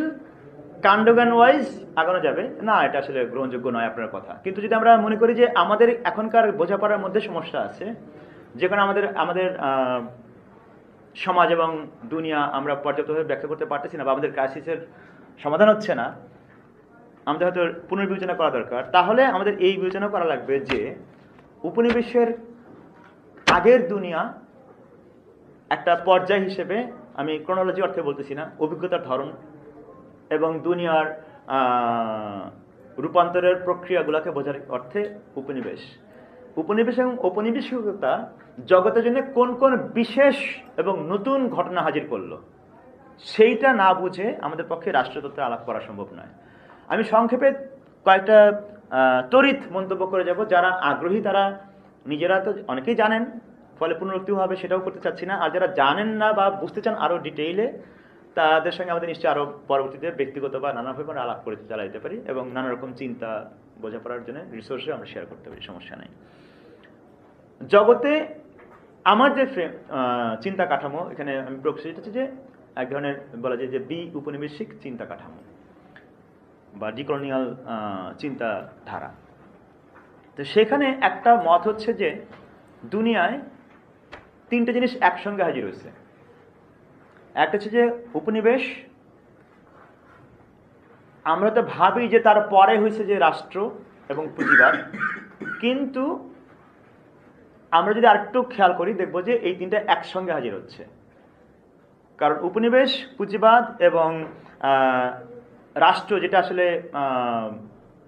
আমরা রাষ্ট্রকে একটা অ্যাবস্ট্রাক্ট ধারণায় পর্যবেসিত করতে সক্ষম হয়েছি। এগেইন আবারও যে এটা একটা পশ্চিমা ধরনের অ্যাবস্ট্রাকশন বা এক ধরনের ঔপনিবেশিক অ্যাবস্ট্রাকশন বা বিমূর্তায়ন হয়েছে। রাষ্ট্র একটা অ্যাবসলিউট আইডিয়া, একটা ইউনিভার্সাল আইডিয়া, এই জায়গায় যে আমরা হাজির হতে পারছি, এইটার জন্য আমরা উপনিবেশকে ধন্যবাদ দিতে পারি। তো উপনিবেশের প্রক্রিয়ার মধ্যে দিয়ে আমরা জগতে ঔপনিবেশিক আধুনিকতা, পুঁজিবাদ এবং এই আধুনিক রাষ্ট্র, এই প্রকৃতির মধ্যে ঢুকছি কিভাবে, আমি তার একটা ছোট্ট উদাহরণ দিব, যেটা দিয়ে আমরা বুঝতে পারি হয়তো অনেকে যে রাষ্ট্র বলতে আমরা এখন যা বুঝি, বিশেষত যেটাকে আরো কারিগরি ভাষায় বললে জাতিরাষ্ট্র, সেইটা কি করে আসলে ইম্পেরিয়াল স্টেট। আপনি উঠতে চাচ্ছেন? আচ্ছা, আপনার পিছনে লোক আছে, তার সাইডে দাঁড়ান।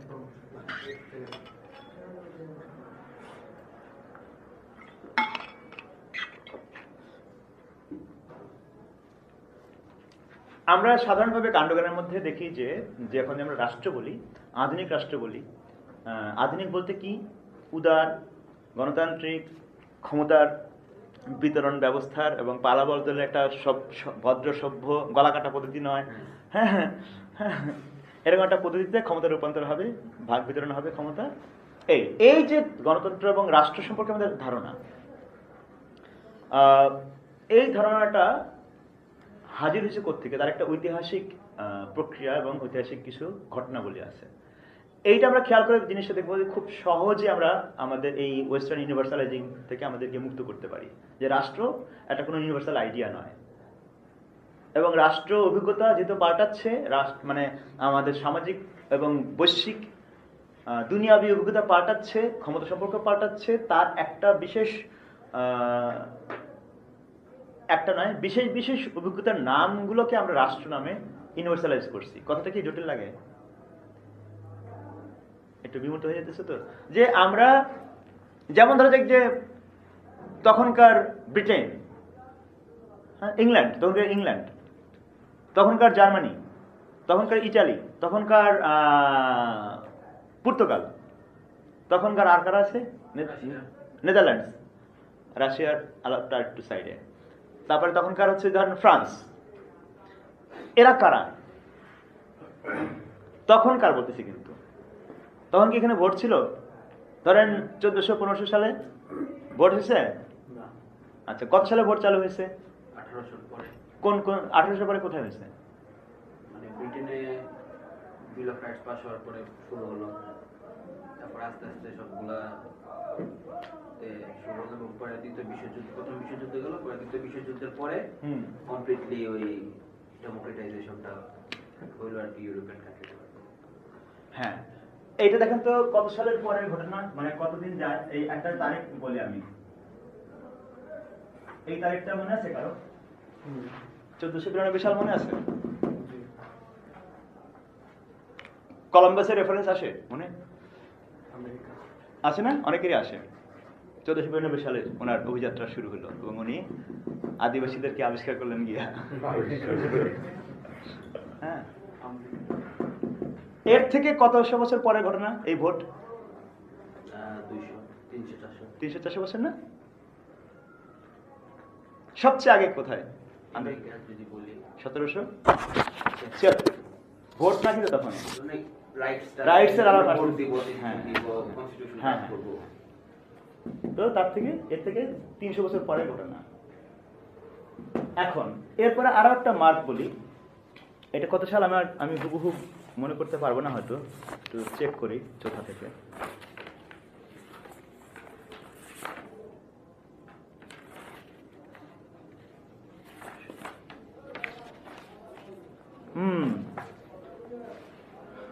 এটা হলো 1600 আপনার একটা লম্বা সময় ধরে এটা, তারপরেও একটা মেনশন করি,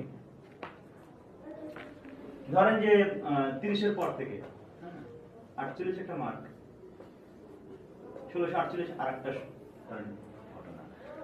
এটা তো কলম্বাসের টাইম। এটা একটা বিশেষ সময়, যেটার সময়টা হলো যে ওয়েস্টফ্যালিয়ান ট্রিটি।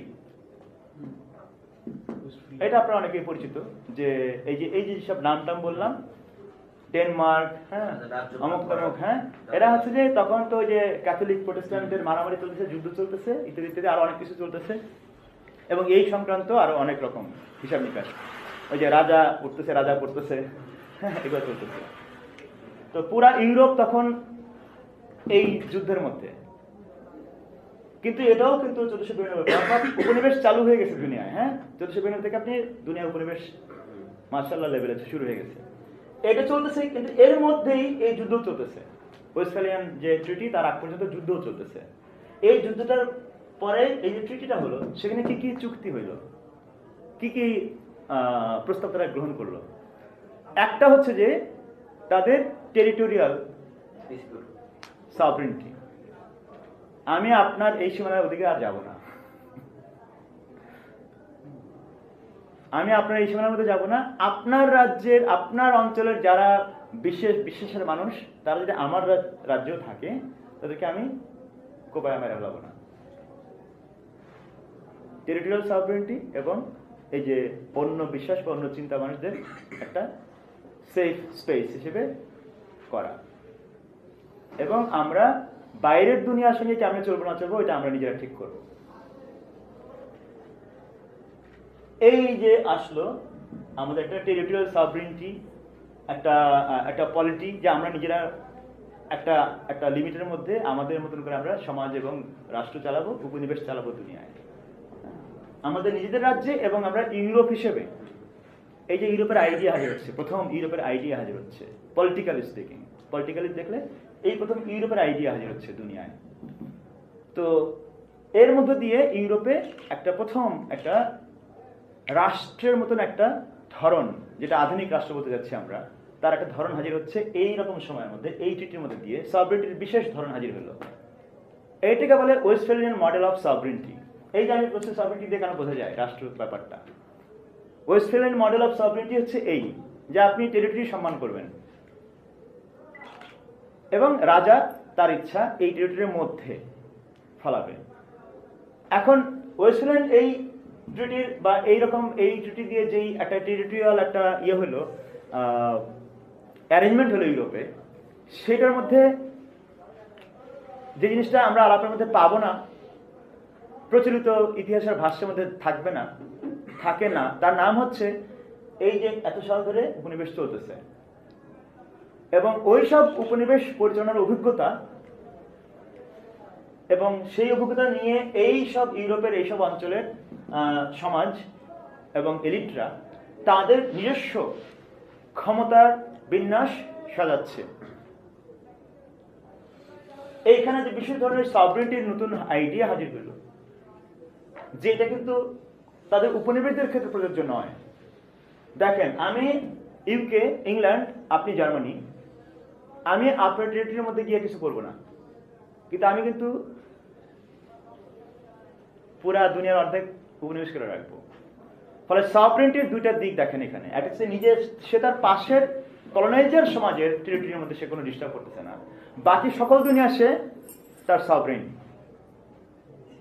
এই যে সভরেনিটির আইডিয়া, এই সভরেনিটির আইডিয়াটাই মানে ইউরোপের যেটাকে বলে নেশন স্টেট, এরা প্রতিটাকে নিজেদেরকে মানে এখন একটা কমিউনিটি হিসেবে হাজির হচ্ছে। কনটেক্সট কি? উপনিবেশ, জাতির আইডিয়া হাজির হচ্ছে। এর আগে এই অর্থে জাতির কোনো আইডিয়া জগতে ছিল না। এই কারণে বলছে যে উপনিবেশের সঙ্গে জাতি এবং পুঁজিবাদ এবং রাষ্ট্র প্রতিষ্ঠান হিসেবে অঙ্গাঙ্গিভাবে ভিত্তিগতভাবে যুক্ত ধারণা এবং ব্যবস্থা। এর বাইরে দুনিয়ায় আর কোনোভাবে আপনি এই সম্পর্ক সূত্র টানতে পারবেন না, দেখানো সম্ভব নয়। তো এখন এই যে ঘটনাটা ঘটতেছে, সভরেনিটির নতুন আইডিয়া, নতুন প্র্যাকটিস, সেটার একটা ইউরোপের কমিউনিটিগুলার জাতি এবং রাষ্ট্র, তার যে আমরা সবচেয়ে বিকশিত সভ্য চেয়ার দেখি লিবারাল ডেমোক্রেসি, সেটার ভিত্তি হিসেবে এই ওয়েস্টফ্যালিয়ান মডেলটা একভাবে কাজ করতেছে, প্রভাব ফেলল। কিন্তু এখানে যে সভরেনিটির আইডিয়াটা, যে উপনিবেশিত সমাজে আমার সভরেনিটির প্র্যাকটিস আর আমার নিজের আশপাশের কলোনাইজার সমাজের সঙ্গে আমার নেগোসিয়েশন ট্রাস্টেবিলিটির প্র্যাকটিসটা ডিফারেন্ট হলো। আমরা পরবর্তীকালে আলোচনা ছোট করে ফেলতেছি আমি, কারণে লম্বা হয়ে যাবে, যে আমরা পরবর্তীকালে যখন আমরা যারা উপনিবেশিত সমাজ এবং আমরা উপনিবেশিত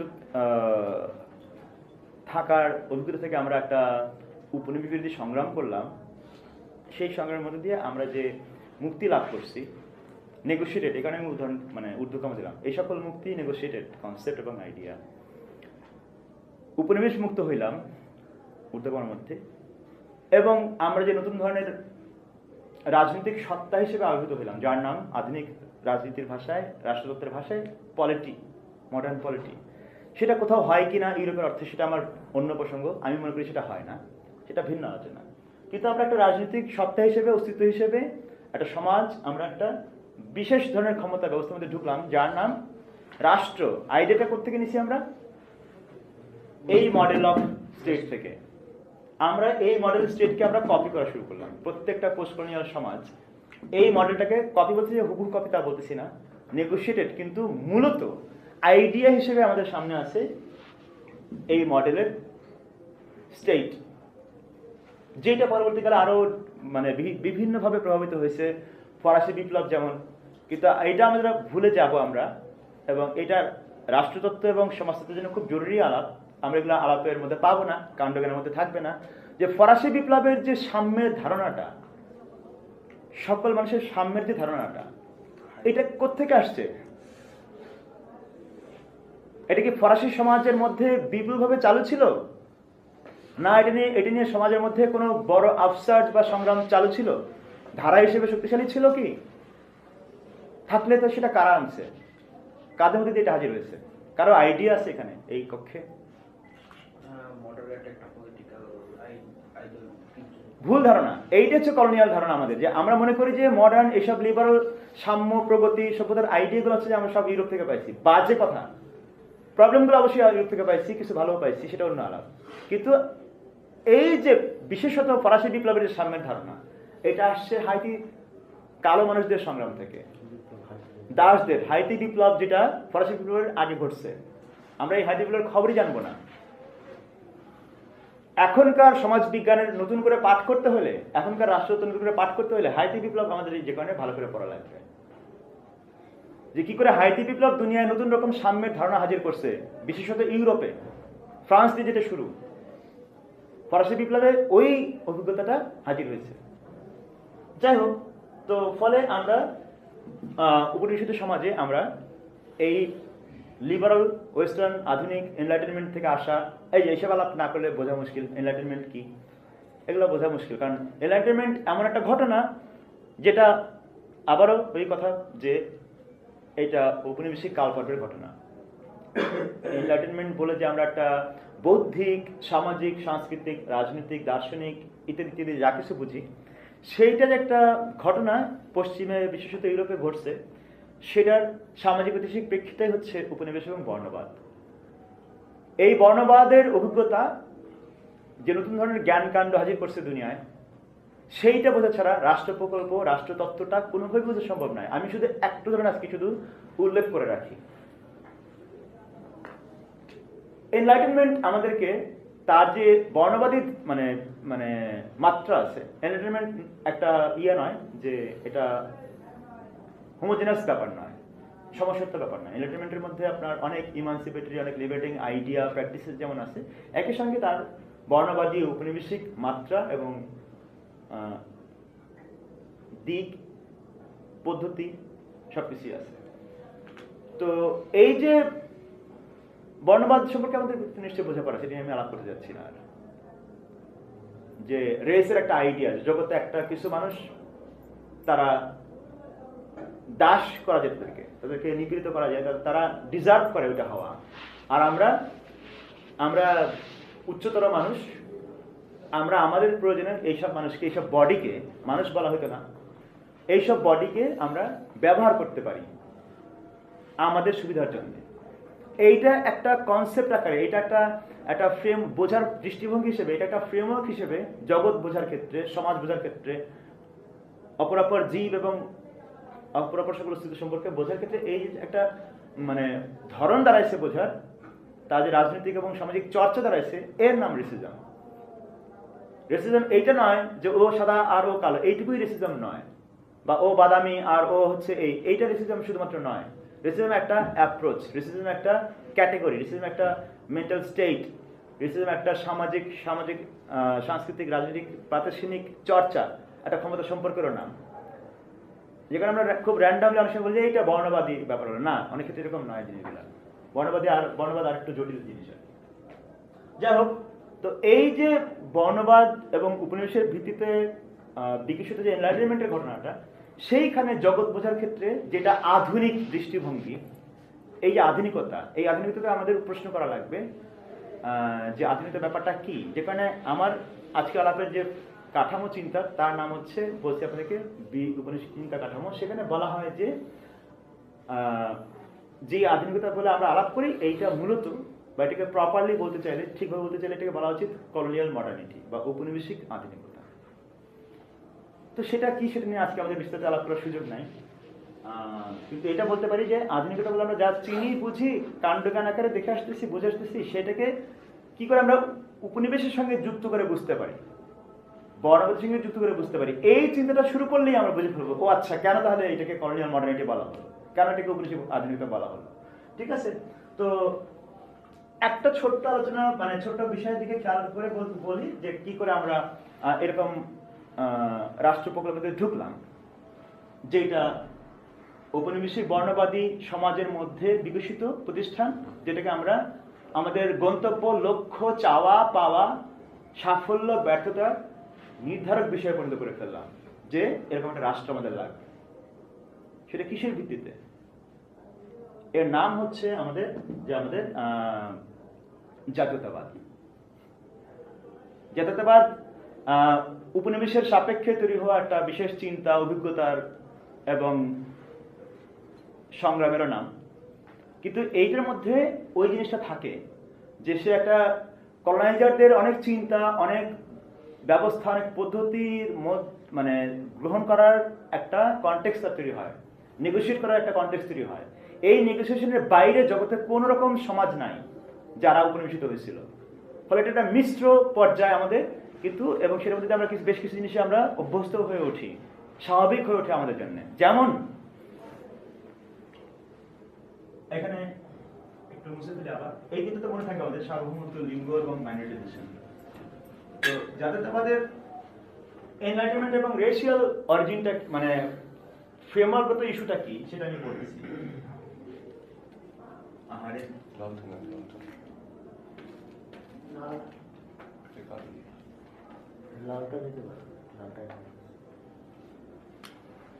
পড়া যাচ্ছে দূর থেকে?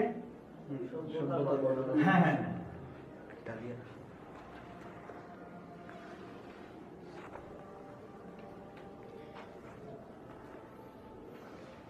মানে আমি কয়েকটা উদাহরণ দিচ্ছি আর কি।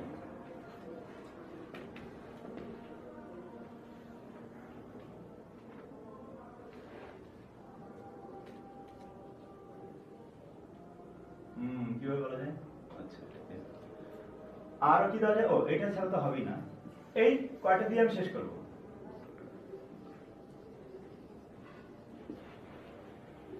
এই যে ধরনটা মানে বোঝার ফ্রেমওয়ার্ক, এটাকে কি বলে আমরা? যে জোর বিপরীত, যে সভ্যতা বর্বরতা, ওরা সভ্য ওরা বর্বর, আমি সভ্য ওরা বর্বর, এই এই এই যে ধরনটা, এরকম বেশ কিছু আপনি দেখবেন যে জোড়ায় জোড়ায় আছে জিনিসটা। আলোর বিপরীতে আছে অন্ধকার, হ্যাঁ, যুক্তির বিপরীতে আছে আবেগ, পুরুষের বিপরীতে আছে নারী। এই যে ধারণাগুলো, এই ধারণাগুলি আমরা পাইছি মূলত বর্ণবাদী যে মাত্রা এনলাইটেনমেন্টের, সেইটা ঔপনিবেশিক শাসকদের, মানে হ্যাঁ, শাসকদের মধ্য দিয়ে, তাদের চিন্তা দিয়ে, তাদের জ্ঞান দিয়ে এবং তাদের মাধ্যমে শাসিত হওয়ার মধ্য দিয়েও আমরা এইভাবে জগৎকে দেখতে অনেক বেশি শিখছি। এবং আমরা যখন উপনিবেশিত এবং আমরা আমাদের মুক্তি সংগ্রাম শুরু করছি, জাতীয়তাবাদী সংগ্রাম যেটা শুরু হয়েছে দুনিয়ায়, সেইটা কিভাবে সংগ্রামটা শুরু হয়েছে, যে আমরা নিপীড়িত, ঠিক আছে, এরপরে কি আমরা নিপীড়িত কারণ আমরা কি আমরা নিপীড়িত কারণ আমাদের জ্ঞানের অভাব আছে, আমরা নিপীড়িত কারণ আমরা আমাদের যথেষ্ট বিজ্ঞান চর্চা করতেছি না, আমরা ওই যে বর্বর অসভ্য জায়গায় আছি। আমাদেরকে তাহলে কি করতে হবে? আমাদেরকে সভ্য হয়ে উঠতে হবে, শিক্ষিত হয়ে উঠতে হবে, আধুনিক হয়ে উঠতে হবে। আমাদের তো আবার সোনালি অতীত। এটা বলতেছি, ওইটাই আছে। আমরা আগে এমনই ছিলাম। ওইটাকে বলে হচ্ছে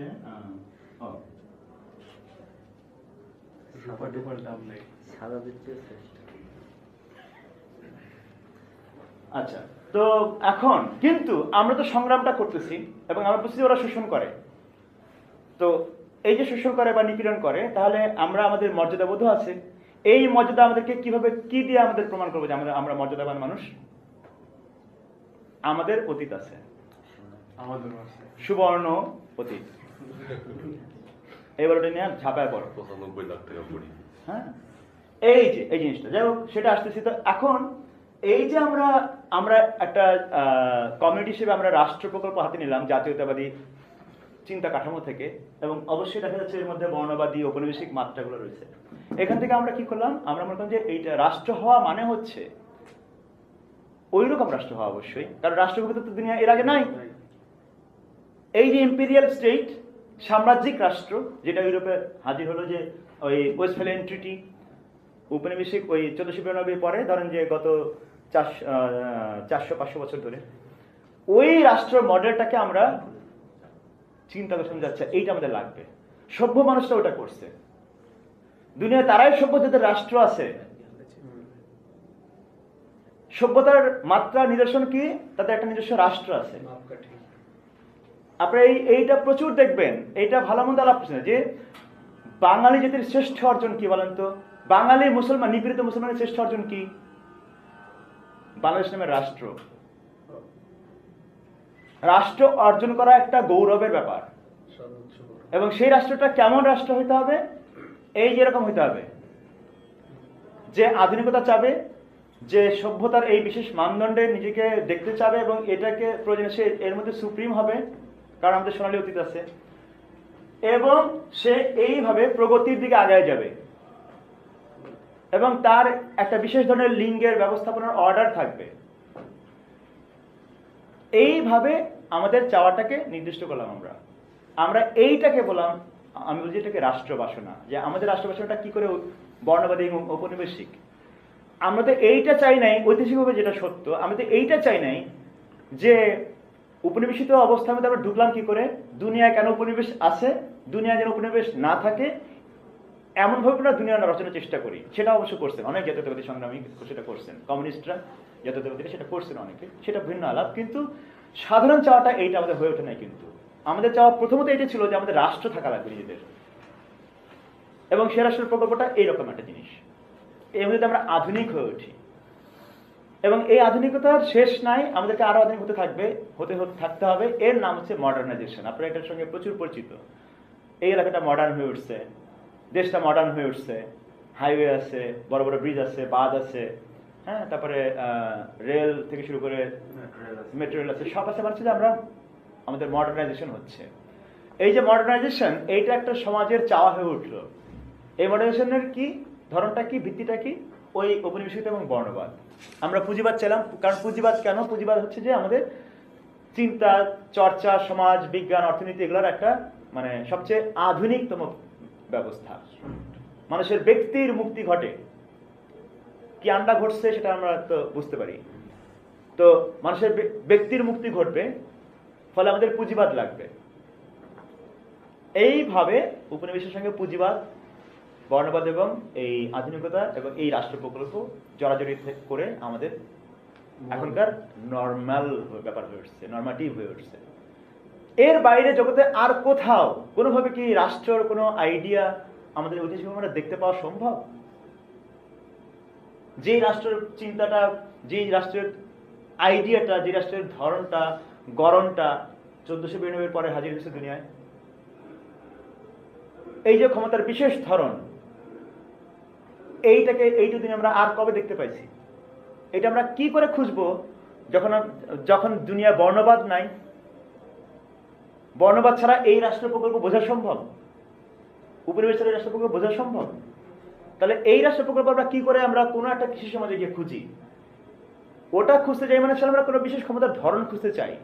আচ্ছা, এক্সপ্লয়টেশনের, শোষণের কোন রকম ফর্ম ছিল, অপারেশনের কোন রকম ফর্ম, সেটা খোঁজা জায়েজ, এটা নিয়ে কোনো অসুবিধা নেই।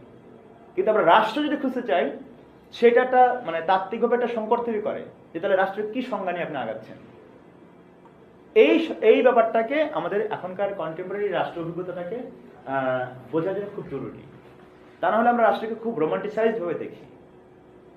এবং আসলে ওই অর্থে বলতে গেলে আমরা যে কন্টেম্পোরারি চৈতন্য গত 500 বছরে তৈরি হয়েছে আমাদের একটা ঔপনিবেশিক দুনিয়ায়, এই চৈতন্যটা আমাদের আসলে এই প্রশ্ন এতকাল করতে দেয় নাই, করতে সামর্থ্যবান করে তোলে নাই, এই অর্থে এভাবে বলা ভালো। আমরা হয়তো সংগ্রাম করছি, আমরা জাতিরাষ্ট্র থেকে শুরু করে আরো বহু রকম আইডিয়া, বহু রকম প্রকল্প আমরা চিন্তা করছি, কিন্তু সেটা সাধারণ ঘটনা নয়, বিশেষ ঘটনা মাত্র। সাধারণ ঘটনা এইটা যে আমরা এই গত 300-400 বছরে একটা বিশেষ ধরনের চৈতন্যের কাঠামোর মধ্যে ঢুকে আছি, সামাজিক ব্যবস্থার মধ্যে ঢুকে আছি, দুনিয়ার অর্ডারের মধ্যে ঢুকে আছি। এই অবস্থাটাকে চিনে ওঠার প্রক্রিয়াটাকে প্রথম কাজ হওয়া দরকার যদি আমরা আমাদের এই নর্মালকে বুঝতে চাই, আমাদের এই রাষ্ট্রবিজ্ঞতাকে বুঝতে চাই। আলোচনা লম্বা হয়ে যাচ্ছে, আমি ছোট করে আনবো।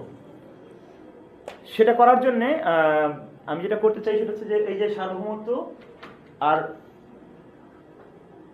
মনিটাইজেশন নিয়ে আমি 2 মিনিট করে বলবো, 2 মিনিট করে, জাস্ট 2 মিনিট করে। আপনারা যারা আগ্রহী তারা যেন আরো দেখতে পারেন, বুঝতে পারেন। লিঙ্গ নিয়ে আমি বলবো না, কারণ এটা আমি অলরেডি বলে ফেলছি যে এই যে লিঙ্গ মডেল, কলোনিয়াল এবং রেশিয়াল লিঙ্গ ব্যবস্থাপনার মডেল, এই মডেলটা দুনিয়ায় হাজির হয়েছে পাওয়ারফুলি, এবং সকল জাতিরাষ্ট্র এই কারণে আরেকজন তাত্ত্বিকের ভাষায় যে এগুলো হচ্ছে একটা হেটেরোনর্মেটিভ একটা নেশন স্টেট, মানে একটা হেটেরোনর্মেটিভ একটা কি বলে যে পাওয়ার স্ট্রাকচার, যে একটা বিষমকামিতা এবং পুরুষতান্ত্রিকতা, যেটার ডিফল্ট একটা বেস এবং কন্ডিশন। বেস বলতে আমি সুপার স্ট্রাকচার অর্থে বলতেছি না, মানে এইটার মধ্যে দিয়ে গড়ে ওঠা জিনিস, এই অর্থে আর কি। এবং সেইটাই আমরা একটা আধুনিক রাষ্ট্র যেটা ঔপনিবেশিক, সেইটা যখন আমরা মডেল করতেছি জাতিরাষ্ট্রের মধ্যে, সেটা আমরা ওইটারই এক ধরনের চর্চা করতে থাকি প্রতিনিয়ত, একটা রিপ্রোডাকশন করতে থাকি এই লিঙ্গ ব্যবস্থাপনার, এই লিঙ্গ বিন্যাসের, যেটা বর্ণবাদী এবং ঔপনিবেশিক। এটি আমি আর বিস্তারিত আলাপ করার সুযোগ নাই আজকে, হয়তো আমরা যারা আগ্রহী তারা আরো পরে আলাপ করতে পারি। আমি সার্বভৌমত্ব নিয়ে আবার ফেরত আসি।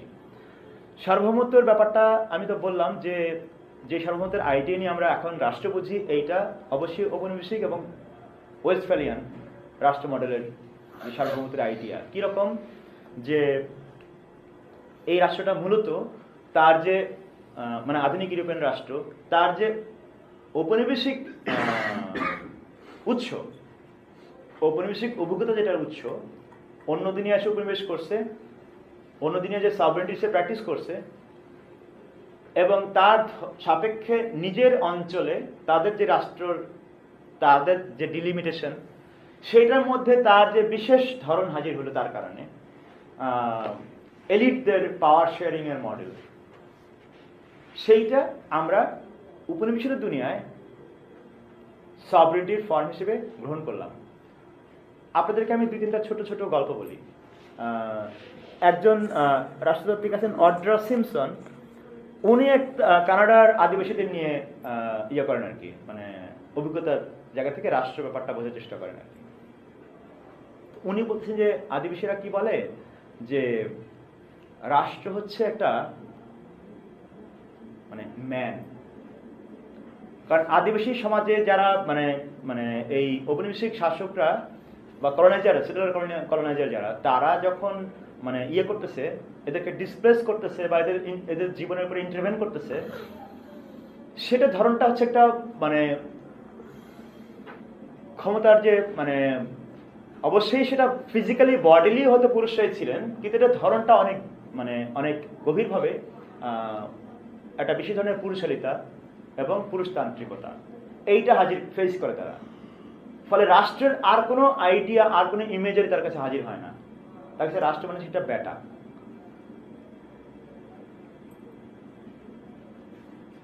এটা একটা উদাহরণ। আরেকটা উদাহরণ হচ্ছে ধরেন যে, এটা আমি ইয়ে থেকে নিচ্ছি, একটু মাইনরিটাইজেশনের আলাপটা যুক্ত করে বলতেছি এবার, যে উপনিবেশিত সমাজের মধ্যে সভরেনিটির আইডিয়াটা কি করে ঔপনিবেশিক উপকৃততে আমরা পাই। উদাহরণ হিসেবে আমরা এইটা দেখতে পাইছি যে একটা ঔপনিবেশিক শাসনের মধ্যে থাকার সময় আমরা কি করে কমিউনিটি হিসেবে এবং সেই সব কমিউনিটিগুলোর জীবনের ধরন, তার ভৌগোলিকতা, তার প্রতিবেশ অভিজ্ঞতা বা প্রতিবেশের শর্ত, এইসব সহ তার যে কোট আনকোট টেরিটরি বা তার যে আঞ্চলিকতা, তার যে স্থানিকতার মাত্রা, সেইগুলা তো একটা কলোনাইজারের সভরেনিটির মধ্যে আসতে হয়। ফলে তার প্রয়োজনীয় মানে ক্ষমতার চর্চার জন্য তার যে সবচেয়ে সুবিধাজনক, সবচেয়ে এফিসিয়েন্ট একটা পাওয়ারের ব্যবস্থা করতে হবে, পাওয়ারের কন্ট্রোলের ব্যবস্থা করতে হবে। তার জন্য কি করতে হয়? তাকে নতুন ধরনের একটা বর্ডারিং করতে হয়, নতুন ধরনের একটা টেরিটোরিয়ালিটি তৈরি করতে হয়। সেই টেরিটোরিয়ালের মধ্যে এবার আপনি বাধ্য এটার সীমার মধ্যে থাকতে, এবং এই সীমার বাইরে যাওয়া মানে আপনি আধুনিক অর্থে যেটাকে বলে স্টেটলেস, সেটা হয়ে যাবেন আপনি। এই যে বিশেষ ধরন, এবং এইভাবে প্রত্যেকটা কমিউনিটি, বহু রকম জীবনের ধরনের কমিউনিটিগুলা প্রতিনিয়ত তার ডিসপ্লেসমেন্ট শুধু ঘটে তাই না, তার যে জীবনের ধরন, তার জীবন মানের যে ধরন, সেইটার উপরে এই ঔপনিবেশিক যে ক্ষমতা, নিয়ন্ত্রণের ক্ষমতা, সেইটা তার জীবনের নির্ধারক বিষয় হয়ে উঠতেছে। এবং এইটাকে আমরা গ্রহণ করতে শিখতেছি, কারণ হচ্ছে যে এইটা হচ্ছে আধুনিক সমাজ ব্যবস্থাপনা। আধুনিক রাষ্ট্র মানে কি? আমাদের সেই প্রাইমারি স্কুলের সংজ্ঞা, যার একটি জনগণ থাকবে, এটি ভৌগোলিক সীমারেখা থাকবে, একটি সরকার থাকবে, এটি সংবিধান থাকবে, লিখিত বা অলিখিত। এই চারটা না? আর কি আছে? ওই 4 নম্বর বলছে, ওই যে ভৌগোলিক, ওই যে টেরিটোরিয়াল। এখানে একটা সভরেন পাওয়ার থাকবে, যার সীমাটা এই দাগের মধ্যে সকল সম্পর্ক, সকল অস্তিত্ব, জীব জড় সবকিছুর উপরে সার্বভৌম ক্ষমতা প্রয়োগ করা। ওই তো আইন। সভরেনিটির অর্ডার মানে আইন, সভরেনিটির ভাষা মানে আইন, সভরেনের আইডিয়া মানে সভরেনের যা কিছু অ্যাকশন সেটাই আইন। এইটা আমরা অভ্যস্ত হয়ে উঠলাম। কিন্তু এই যে বিশেষ ধরনের ক্ষমতা, যেটা আমাদের নতুন ধরনের টেরিটোরিয়ালিটির এক্সপেরিয়েন্স দিচ্ছে, নতুন ধরনের জাগতিকতা, নতুন ধরনের স্থানিকতার অভিজ্ঞতা দিচ্ছে, সেইটা মূলত একটা ঔপনিবেশিক কনকোয়ারারের ক্ষমতার ধরন, যেটার মধ্যে আমরা অভ্যস্ত হয়ে উঠতেছি, যেটার মধ্যে আমাদেরকে থাকতে বাধ্য করা হচ্ছে, এবং আমরা আমাদের পরিচয়, আমাদের জীবনের ধরন সবকিছু এবার নতুন রকম একটা ক্ষমতার ভাষার মধ্যে, নতুন রকম ক্ষমতার ব্যবস্থার মধ্যে আমরা ঢুকলাম এবং সেটার মধ্যে অভ্যস্ত উঠলাম। এই যে সভরেনিটি, এইটা কিন্তু কলোনাইজার সমাজের অভিজ্ঞতা নয়, অর্থাৎ ইউরোপের অভিজ্ঞতা নয়। এইটা আমাদের বিশেষ অভিজ্ঞতা, স্থানিক অভিজ্ঞতা। কি অর্থে? যে কলোনাইজার তারা আমাদের টেরিটরি নতুন করে সেট করতেছে, আমাদের লাইফের অর্ডার, আমাদের মোবিলিটি, আমাদের মুভমেন্ট, আমাদের মাইগ্রেশন, এসব কিছু নতুন করে সেট করতেছে। এবং এইটা ঘটতেছে একটা মূলত নেশন স্টেটের ফর্মে আমরা সেটাকে আমরা নিজেরা আমাদের জন্য প্রযোজ্য মনে করলাম, গ্রহণ করলাম। এই যে সভরেনিটির নতুন আইডিয়া, এইটার মধ্যে আমরা এখন স্বাভাবিক হয়ে আছি। এটা কোনো ঐতিহাসিক ইউনিভার্সাল কোনো ঘটনা নয়, এবং এটা ইউরোপের ক্ষেত্রে প্রযোজ্য নয়, এটা পশ্চিমের ক্ষেত্রে প্রযোজ্য নয়। এই সভরেনিটির আইডিয়া, এই সভরেনিটির একদম লোকাল, রিজনাল এবং ইত্যাদিতে প্র্যাকটিস, এবং জীব জড় নির্বিশেষে তার যে নতুন অভিজ্ঞতা হইতেছে। ধরা যাক নদী, আমরা তো নদীকে অপ্রাণ বস্তু মনে করি, তো নদীও তো একটা নতুন সভরেনিটির মধ্যে পড়লো। এবার চাঁদাটাও আটকানো যায় চেষ্টা করলে। এই যে সভরেনিটির নতুন অভিজ্ঞতা, এইটা আমাদের একটা কলোনিয়াল স্টেট চেনার সহজ উপায়। এবং এইটা যেহেতু জাতীয়তাবাদী রাষ্ট্র প্রকল্প, রাষ্ট্রকল্পনা, রাষ্ট্র বাসনা যেহেতু এরকম একটা টেরিটোরিয়ালিটির আইডিয়া থেকে হাজির হয়, ফলে এর মধ্যে বাকি সকল বৈচিত্র্যকে সে তার এই নতুন সভরেনিটি দিয়ে যে কোনো রকম ব্যবস্থার মধ্যে নিয়ে যেতে পারে।